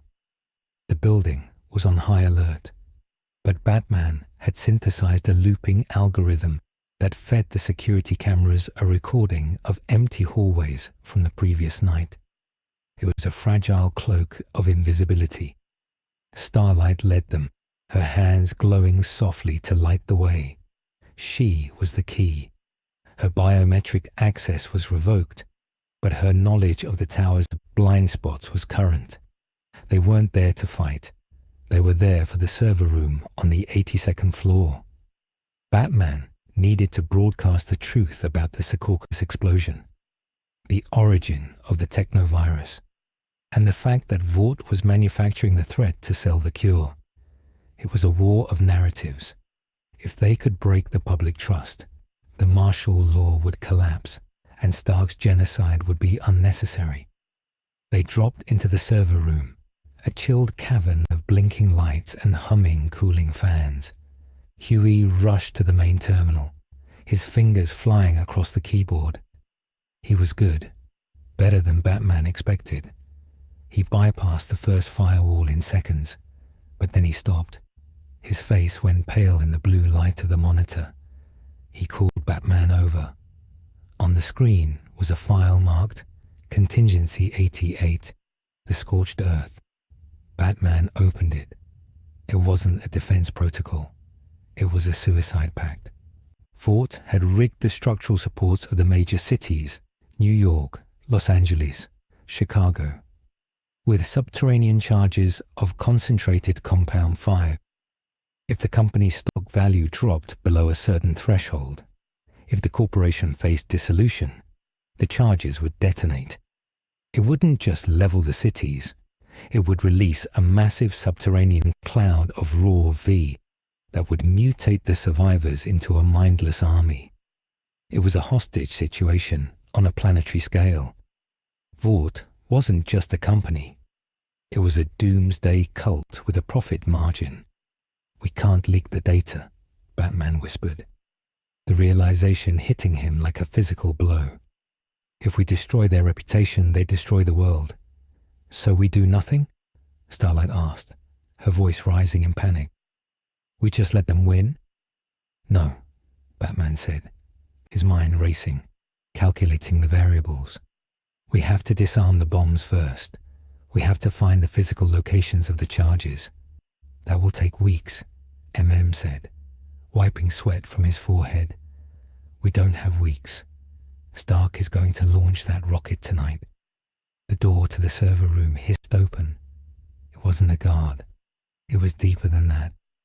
The air pressure in the room dropped. A figure stood in the doorway, silhouetted by the corridor lights. It was not Homelander. It was Black Noir. He had recovered from the bridge. He stood there, silent, a monolith of violence. And behind him, stepping out of the shadows with a predatory grace, was Queen Maeve. She didn't look angry. She looked tired. She looked at Starlight and shook her head. She said she gave them a chance to run. She said they should have taken it. The fight began instantly. Noir moved for Batman. Maeve moved for Starlight. It was a collision of power levels that the server room couldn't contain. Starlight fired a blast of blinding light, knocking Maeve back into a rack of servers, sparks showering down like fireworks. Maeve groaned, standing up and tearing a metal server rack from the floor as if it were cardboard. She threw it. Starlight dodged, but the impact shattered the terminal Huey was working on. The data was gone. The leverage was gone. Batman engaged Noir. It was a rematch, but this time Batman was prepared. He deployed a sonic disruptor, a device he had built using the schematics of Stark's repulsor tech. He slammed it against Noir's chest. The high-frequency pulse scrambled Noir's inner ear, disorienting him for a fraction of a second. Batman followed with a series of precision strikes to the throat and solar plexus, but it was like hitting a tire with a baseball bat. Noir absorbed the kinetic energy and grabbed Batman's cape, swinging him into the concrete wall. Batman's armor cracked. He felt a rib snap. He was outmatched physically. He needed an equalizer. He reached into his utility belt, but not for a batarang. His hand closed around a small lead-lined syringe case. Inside was the sample of the unstable Stark V mixture he had synthesized from the bridge fallout. He had kept it to analyze. Now, looking at the unstoppable force of Noir and the impending death of his team, he saw it as ammunition. This was the small choice, the choice that changes the soul. Batman had spent a lifetime fighting against the concept of absolute power, believing that no man should have the ability to act without consequence. But in this room, with his family dying, his principles felt like a suicide note. He looked at Huey, cowering behind a desk. He looked at Starlight, bleeding from a cut on her forehead. He looked at the syringe. He didn't hesitate. He jammed the needle into his thigh and depressed the plunger. The reaction was immediate. It wasn't the slow burn of Compound 5. The Stark element, the arc reactor radiation, acted as a catalyst. The liquid fire raced through his veins, rewriting his biology in seconds.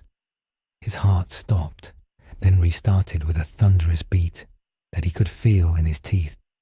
His pupils dilated until his eyes were entirely black. The pain vanished. The fatigue vanished. In their place was a cold, crystalline clarity. He felt the air currents in the room. He felt the electrical impulses in Noir's brain. He stood up. Noir, sensing the shift, paused. He tilted his head. Batman moved. He didn't just move. He arrived. He closed the distance to Noir in a blur that the human eye couldn't track. He didn't punch. He struck with an open palm, a precise, devastating blow to Noir's chest. The impact sounded like a cannon shot. Noir was launched backward, crashing through the server room wall, through the corridor, and into the elevator shaft beyond. The silence that followed was terrifying. Maeve stopped fighting. She looked at Batman. She saw the black eyes. She saw the veins glowing with a faint blue circuitry pattern under the skin of his neck. She whispered a single word, "Run." But there was nowhere to run. The elevator dinged. The doors slid open on the far side of the lobby. Homelander stepped out. He was smiling. He had sensed the energy spike. He had felt the disturbance in the V field. He walked into the ruined server room, stepping over the debris. He looked at Maeve, then at the terrified Huey, and finally, his gaze settled on Batman. He sniffed the air. He laughed. He said he smelled a hypocrite. He said he smelled a man who had finally realized that being human was a disease. "You took the soup," Homelander said, his eyes glowing red. "Welcome to the club, Bruce. Now, let's see if you can fly." Batman didn't speak. The V was screaming in his mind, urging him to violence, urging him to dominate.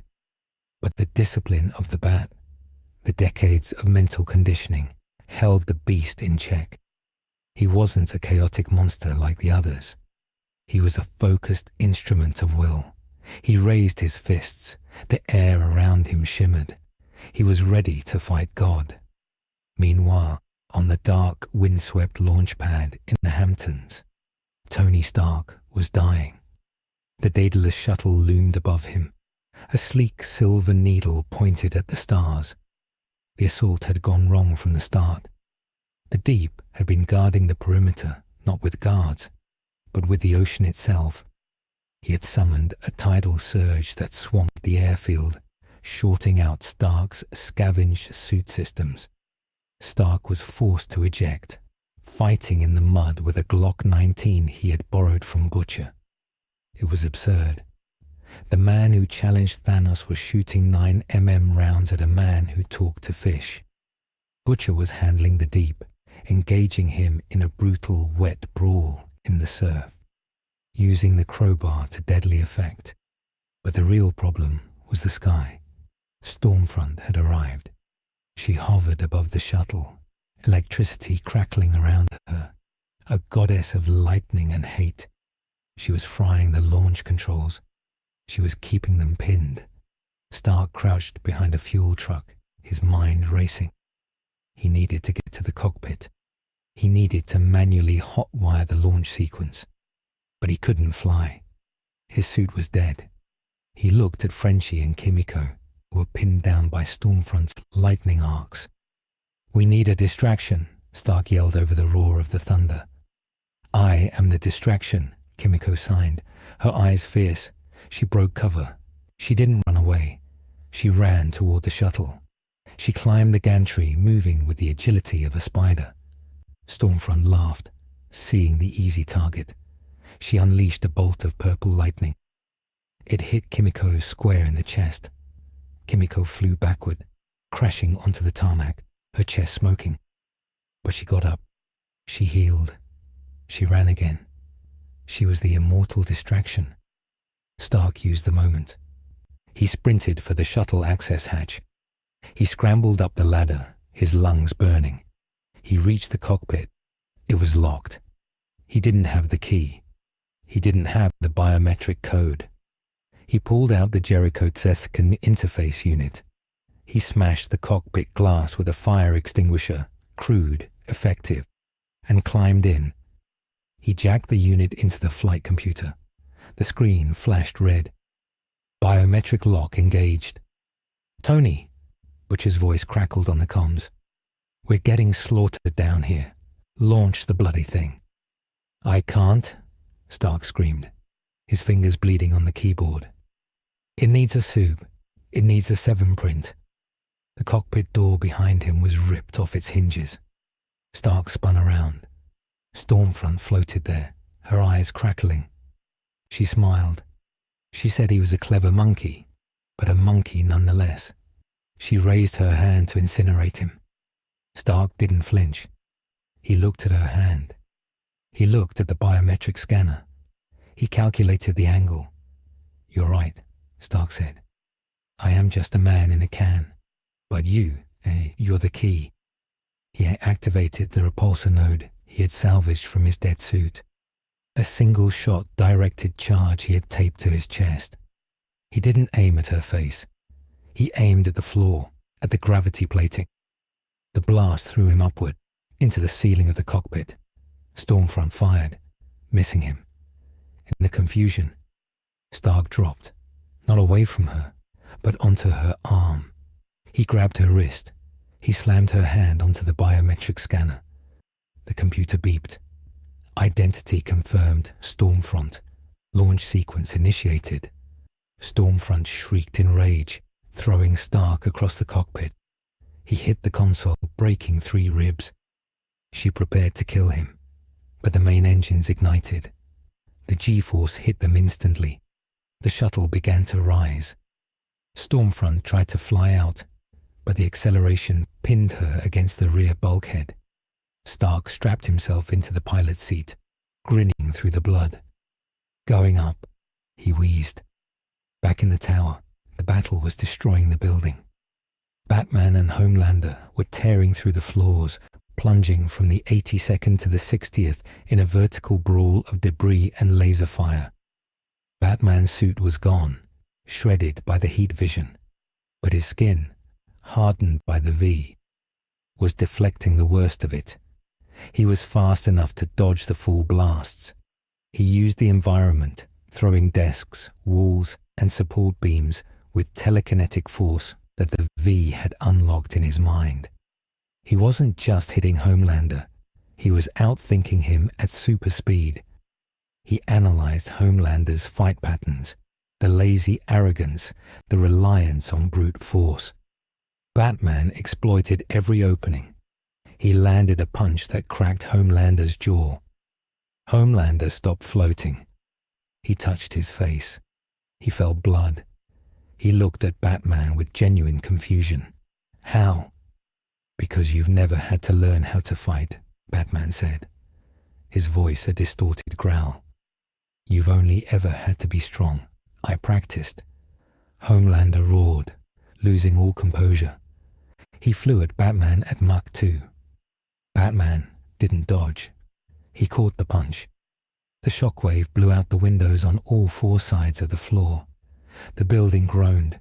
The structural integrity was failing. In the server room, Huey and Starlight watched the ceiling crack. We have to go, Starlight yelled. The tower is coming down. No, Huey yelled, staring at the screen. He had found something else. In the chaos of the fight, the firewall had rebooted, but the scorched earth protocol was still active. He saw the trigger mechanism. It wasn't just stock price. It was a signal linked to Homelander's heart rate. If Homelander died, the bombs went off. It was a dead man's switch.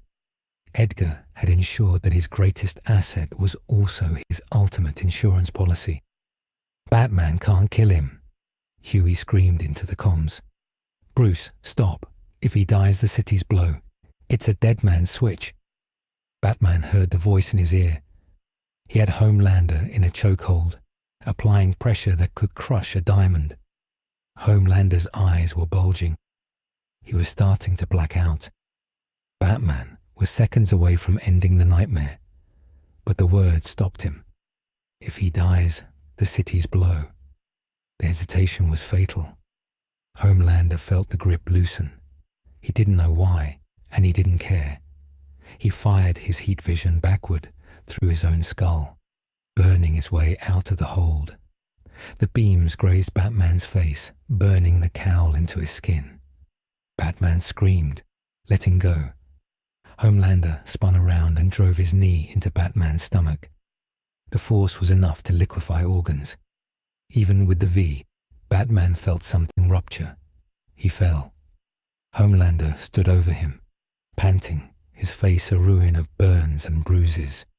He raised his boot to crush Batman's skull.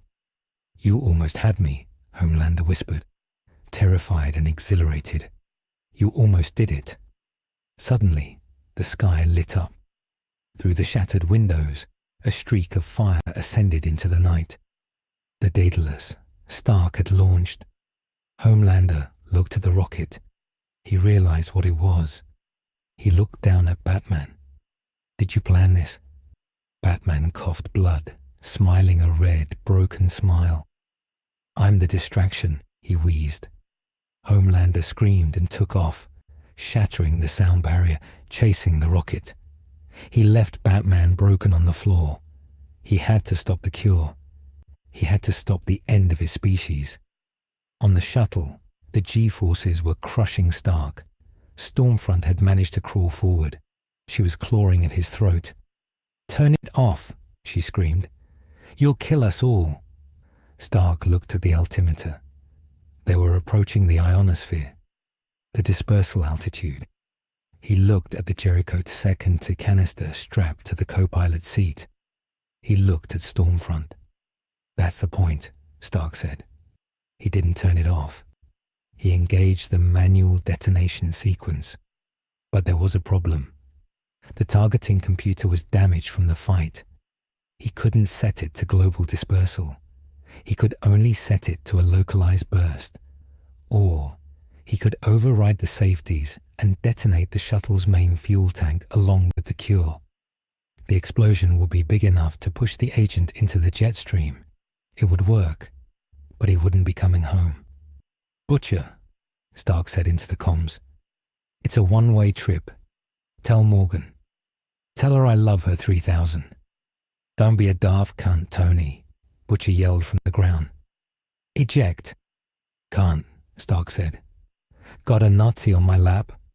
Besides, someone has to push the button." Homelander was closing in. Stark saw the red blip on the radar. He was seconds away. Stark looked to Stormfront. "You know," he said, "I never liked your haircut." He reached for the button. But suddenly, the shuttle shuddered. Not from Homelander, from inside. The flight computer flickered. A new code appeared on the screen. A remote override. Override Alpha. Destination locked. Vought Tower. Stark stared at the screen. The navigation shifted. The shuttle banked hard, turning back toward Earth. It wasn't going to orbit. It was turning into a missile. "Who did this?" Stark yelled. On the ground, in the Legend's basement, a figure stepped out of the shadows behind Butcher. It was Stan Edgar. He held a tablet.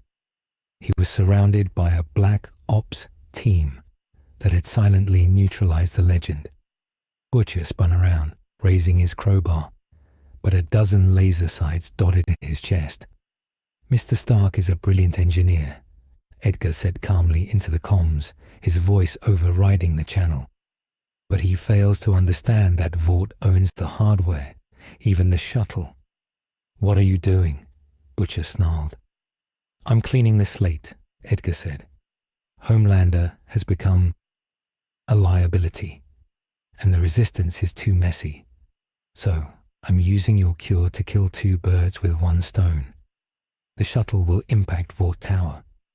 The explosion will kill Homelander, who is chasing it. It will kill the Batman team inside, and the localized dispersal of the cure in the dense urban center will neutralize the immediate threat, allowing us to rebuild with a more controllable stock." Stark wrestled with the controls. The stick was dead. The shuttle was in a power dive. He was falling straight toward Manhattan, straight toward Bruce. "Tony," Batman's voice came over the channel. Weak, filled with static. "I hear the engines. You're coming back." "I'm locked out," Stark screamed. "It's Edgar. He's dropping the nuke on the city." "Then we have a problem," Batman said. He dragged himself to the edge of the shattered floor. He looked down at the streets below.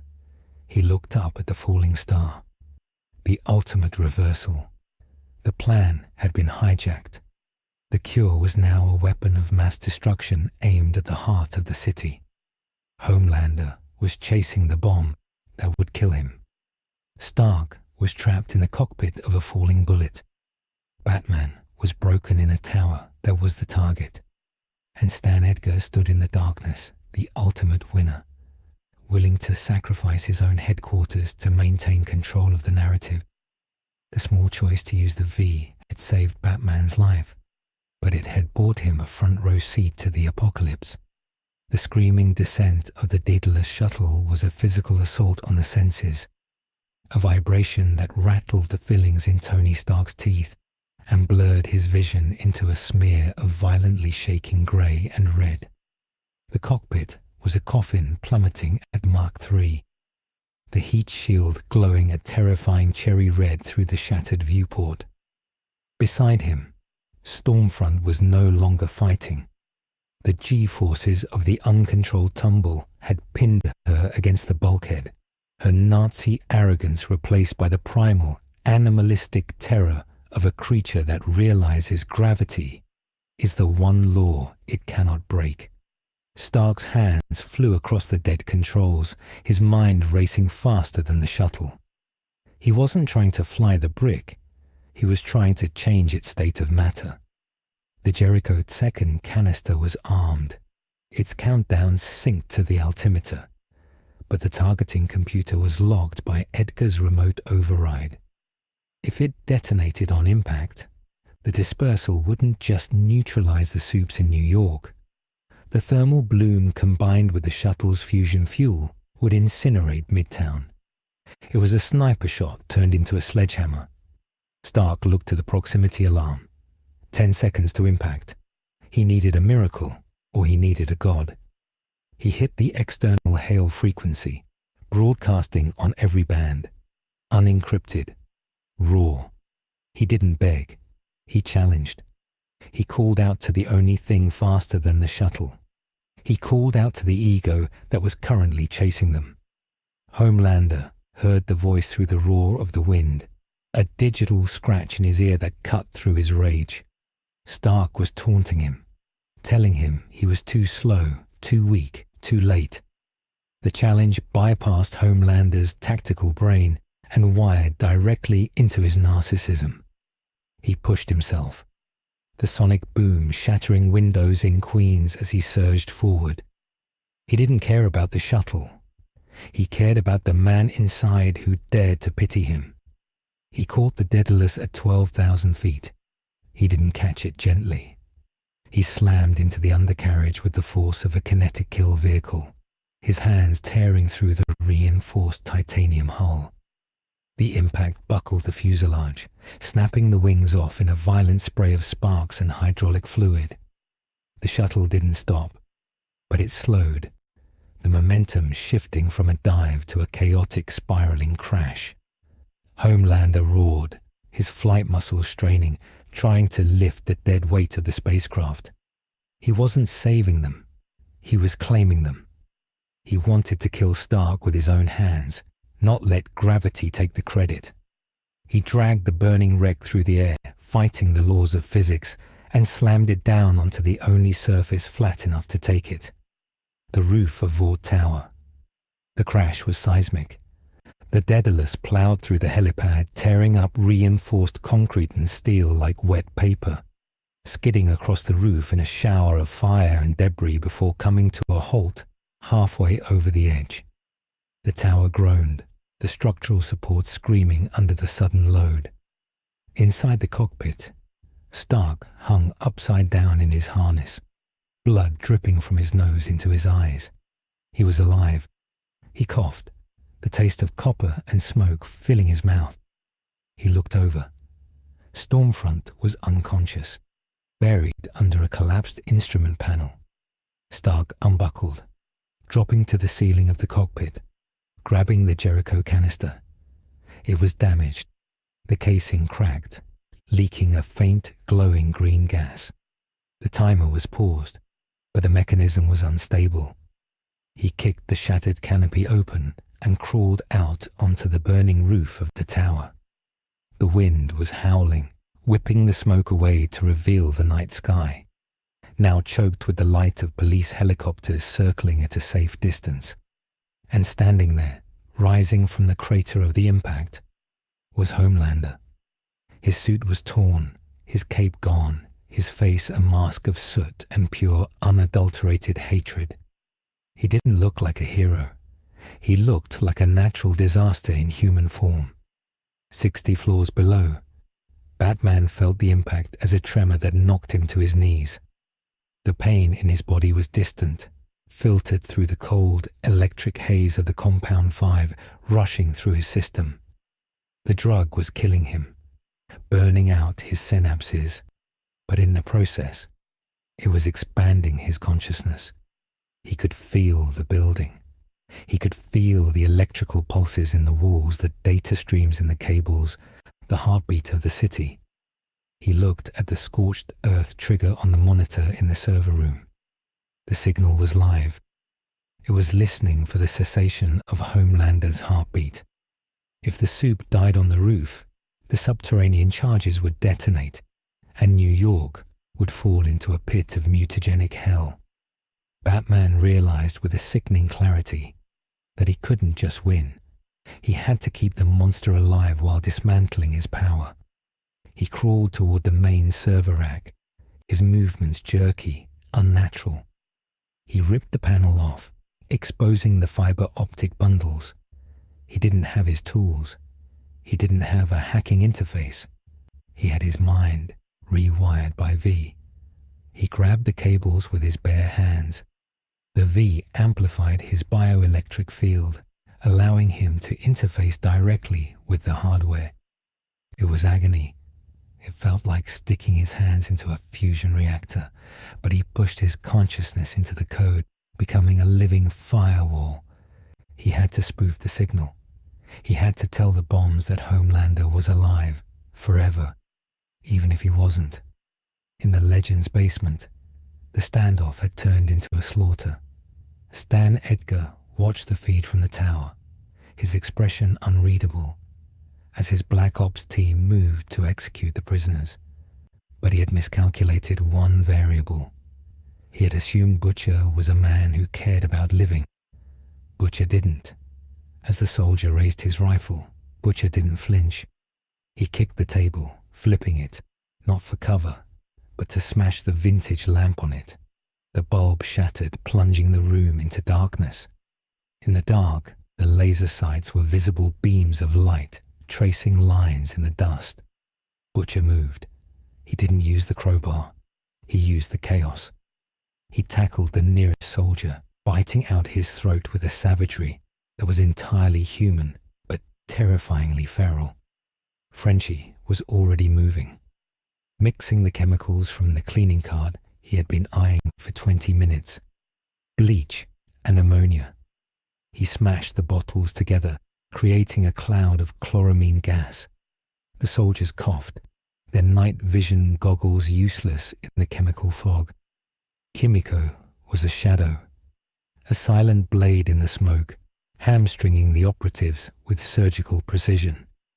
Butcher emerged from the melee, covered in blood that wasn't his, and grabbed Edgar by the lapels of his expensive suit. He slammed the CEO against the wall. Edgar didn't blink. He simply adjusted his glasses. Butcher raised the crowbar, ready to end the corporate era. But Edgar spoke. He told Butcher that killing him wouldn't stop the signal. The override was locked. The only way to stop the bombs was at the source. Butcher hesitated. He hated the man, but he loved the game. He knocked Edgar unconscious with the hilt of the crowbar, leaving him for the police. "We're going to the tower," Butcher snarled to the team. "We're finishing this." On the roof, the wind whipped Stark's hair into his eyes as he stood facing Homelander. He held the Jericho canister like a grenade. He was unarmored, broken, a man in a jumpsuit against a god. Homelander laughed, a high, thin sound that bordered on hysteria. He asked Stark if he thought a metal tube could stop him. He asked if Stark thought he was special. Stark didn't step back. He stepped forward. He told Homelander that he wasn't special. That was the point. Stark was just a mechanic, and Homelander was just a broken product that needed to be recalled. Homelander's eyes glowed red. He fired. The heat vision crossed the distance in a microsecond, aiming for Stark's chest. But Stark didn't dodge. He raised the canister. The beams hit the casing of the Jericho 2. The explosion wasn't fiery. It was a silent, expanding sphere of emerald energy that swallowed the roof of the tower. It wasn't the thermal blast Edgar had intended. The damage to the canister had altered the reaction. It was a pure, concentrated release of the depowering agent, amplified by the heat vision itself. The green light washed over Homelander. He screamed, but not from pain. He screamed from the sudden, terrifying absence of it. The flight hovering failed. He dropped 3 feet to the concrete, his knees buckling. The heat in his eyes sputtered and died, leaving him blinking, blind in the sudden darkness. The invincible skin that had shrugged off missiles softened. He felt the cold wind on his arms. He felt the gravel digging into his palms. He felt fear. Stark was thrown back by the pressure wave, sliding across the roof, the canister disintegrating in his hands. He was exposed to the gas too, But he had no V to burn. He just choked on the chemical acridity. He looked up. Homelander was on his hands and knees, retching. The god was mortal, but the gas was heavy. It was sinking. It was flowing down the sides of the building, entering the ventilation shafts, seeping into the broken windows of the 60th floor. Batman, deep in the digital trance, felt the gas hit the room. It didn't depower him instantly. The V in his system was a different strain, a Stark V hybrid. Instead of stripping the power, the gas reacted with it. His body seized. The connection to the server spiked. He wasn't just spoofing the heartbeat anymore. He was becoming the network. His mind fractured. He saw the code of the dead man's switch dissolving, rewritten by his own will. But the cost was his physical form. His heart stopped beating for real this time, sustained only by the galvanic energy of the interface. He was dying to keep the lie alive. "You will not detonate," Batman whispered, the words lost in the static of the room. He forced the system to accept a loop. Homelander is alive. Homelander is alive. Homelander is alive. The green lights on the server rack stabilized. The bombs were disarmed. But Batman couldn't let go. If he severed the connection, the loop would break. He was the circuit now. On the roof, Homelander stood up. He looked at his hands. He looked at Stark. He realized what had happened. He wasn't powerful anymore. He was just a man. A strong man, perhaps, but a man who could bleed. And that realization broke his mind completely. He didn't flee. He didn't beg. He grabbed a piece of rebar from the wreckage of the helipad and charged at Stark. He screamed that he was the Homelander, that he could do whatever he wanted. Stark scrambled back, looking for a weapon. But he had nothing. Homelander swung the rebar. It wasn't a super-speed blow, but it was heavy. It struck Stark's shoulder, shattering the clavicle. Stark shouted, kicking out, tripping the former suit.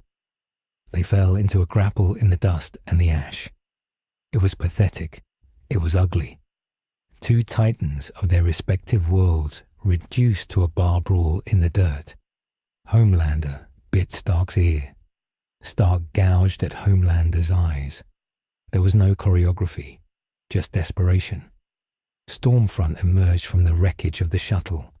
The gas had hit her too. She looked at her hands, unable to summon the lightning. She saw the two men fighting. She saw the vulnerability of Homelander. And she saw the opportunity. She didn't help him. She ran for the stairwell. She was a survivor. She would find another way. But as she reached the door, it burst open. Queen Maeve stood there. She had climbed the stairs, the gas affecting her, stripping her strength with every step. She was bleeding, bruised, and mortal. But she held a fire axe. She looked at Stormfront. She didn't say a word. She swung.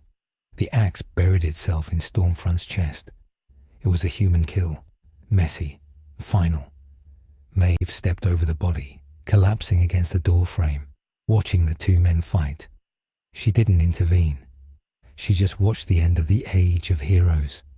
Stark managed to pin Homelander, not with strength, but with leverage. He pressed his forearm against Homelander's throat. Homelander thrashed, his eyes wide with the terror of asphyxiation. "Stop," Homelander gasped. I'm your better."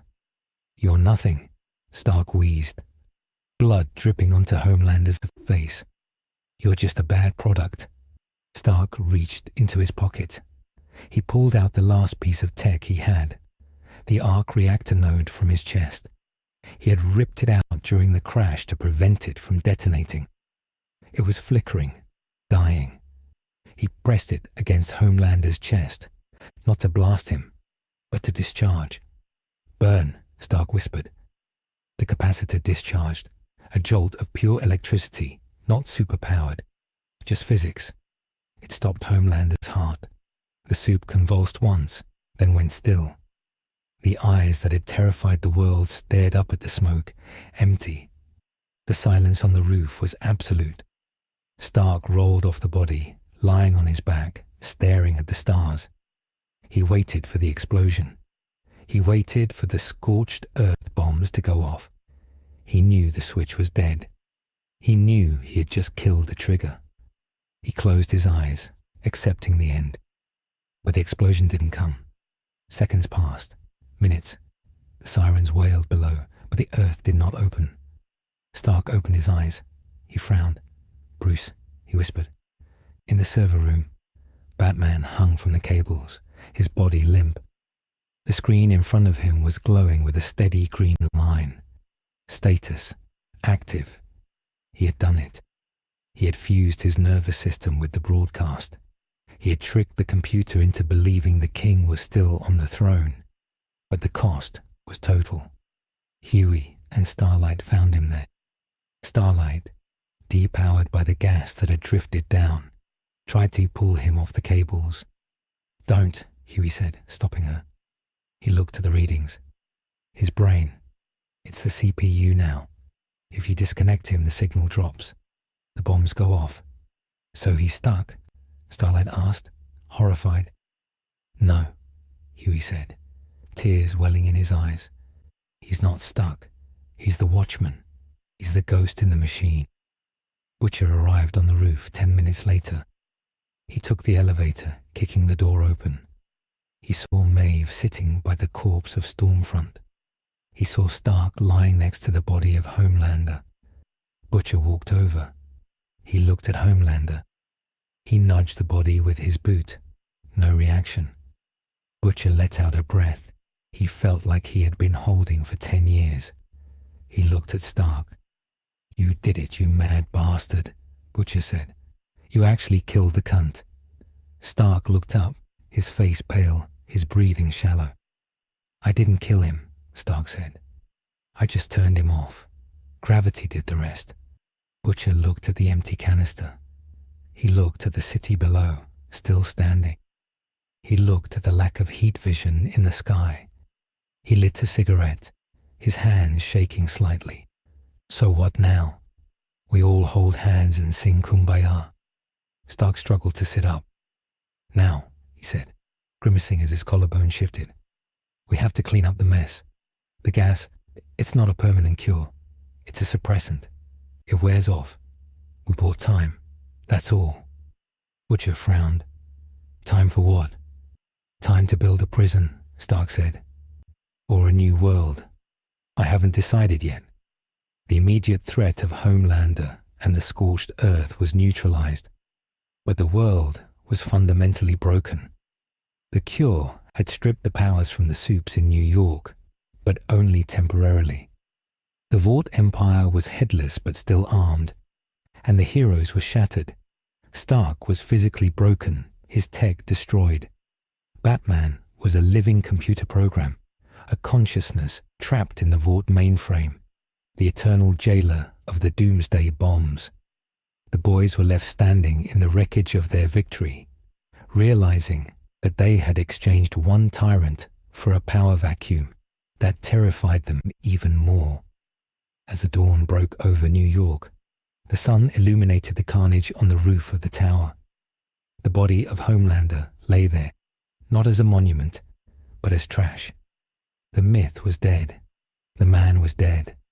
But the idea of power, the idea that some men are better than others, that was still alive. It was in the eyes of the people looking up at the tower. It was in the boardrooms where the next Stan Edgar was already planning the rebrand. And it was in the mind of Tony Stark, who looked to the sunrise and realized that he hadn't saved the universe. He had just managed to survive it. The final image was the server room. The screen displayed the green heartbeat, steady, rhythmic, artificial. And reflected in the glass of the monitor was the cowl of the Batman, empty, resting on the floor. The man was gone. The symbol remained. The night had fallen, but the watch began. The equilibrium was restored, but it was a cold, mechanical balance. The what if had become a what now, and the answer was silence. The statue of Homelander in Times Square was not removed, but it was altered. The face was melted off, leaving a blank bronze visage that stared blindly down at the tourists who no longer came to worship, but to remember the day the sky turned green. 6 months after the incident known as the Stark event, the geopolitical landscape of the planet had stabilized into a cold, terrifying efficiency. Vought International did not dissolve. It was hostilely acquired. Tony Stark sat in the office that once belonged to Stan Edgar, wearing a 3-piece suit that cost more than the armor he had arrived in. He did not rebuild the Mark 85. There was no need for Iron Man in a world where the threat was managed by logistics rather than repulsor beams. Stark had implemented the Jericho protocols globally. Every registered superhuman was required to undergo monthly treatments of the suppressant gas, a chemical leash that kept the gods mortal. Those who refused were hunted, not by the Seven, but by the boys, who now operated as a sanctioned, if deniable, enforcement unit of the new regime. It was peace, but it was a peace built on the barrel of a chemical weapon. In the server room on the 82nd floor, the temperature was kept at absolute zero. No technicians were allowed inside. The room was a tomb for a living mind. The monitors displayed a single, unceasing green line, the digital heartbeat of Bruce Wayne, which held the scorched earth charges in eternal check. The Batman had ceased to be a vigilante and had become the infrastructure of survival. He was the ghost in the machine, processing the city's crime data, routing police units, and watching the world with a panopticon gaze that allowed for no secrets. Stark often sat in the server room, drinking whiskey, talking to the screens. The screens never answered, but the text on the command prompts would sometimes shift, a cursor blinking in acknowledgement of a friend who had sacrificed his humanity to ensure Stark kept his. Billy Butcher had retired to a fishing boat in the Canaries, but he kept his crowbar wrapped in oilcloth beneath his bunk. He watched the news, saw Stark's tired face on the feeds, and knew that the cycle hadn't broken. It had just changed management. The timeline had healed, the breach was sealed, and the multiverse had moved on, leaving this reality as a scarred curiosity in the cosmic record. The age of heroes was dead, buried under the wreckage of the tower. In its place was the age of administration, grey and safe and utterly joyless. As the sun set over the rebuilt skyline, the lights of the city flickered on, synchronized by the mind in the machine, 1,000,000 electric candles burning for a knight who could never sleep, watching over a world that was no longer worth saving, but was simply too dangerous to let die. The experiment was over. The results were inconclusive, and in the silence of the multiverse, the only sound was the hum of a server fan, spinning forever in the dark,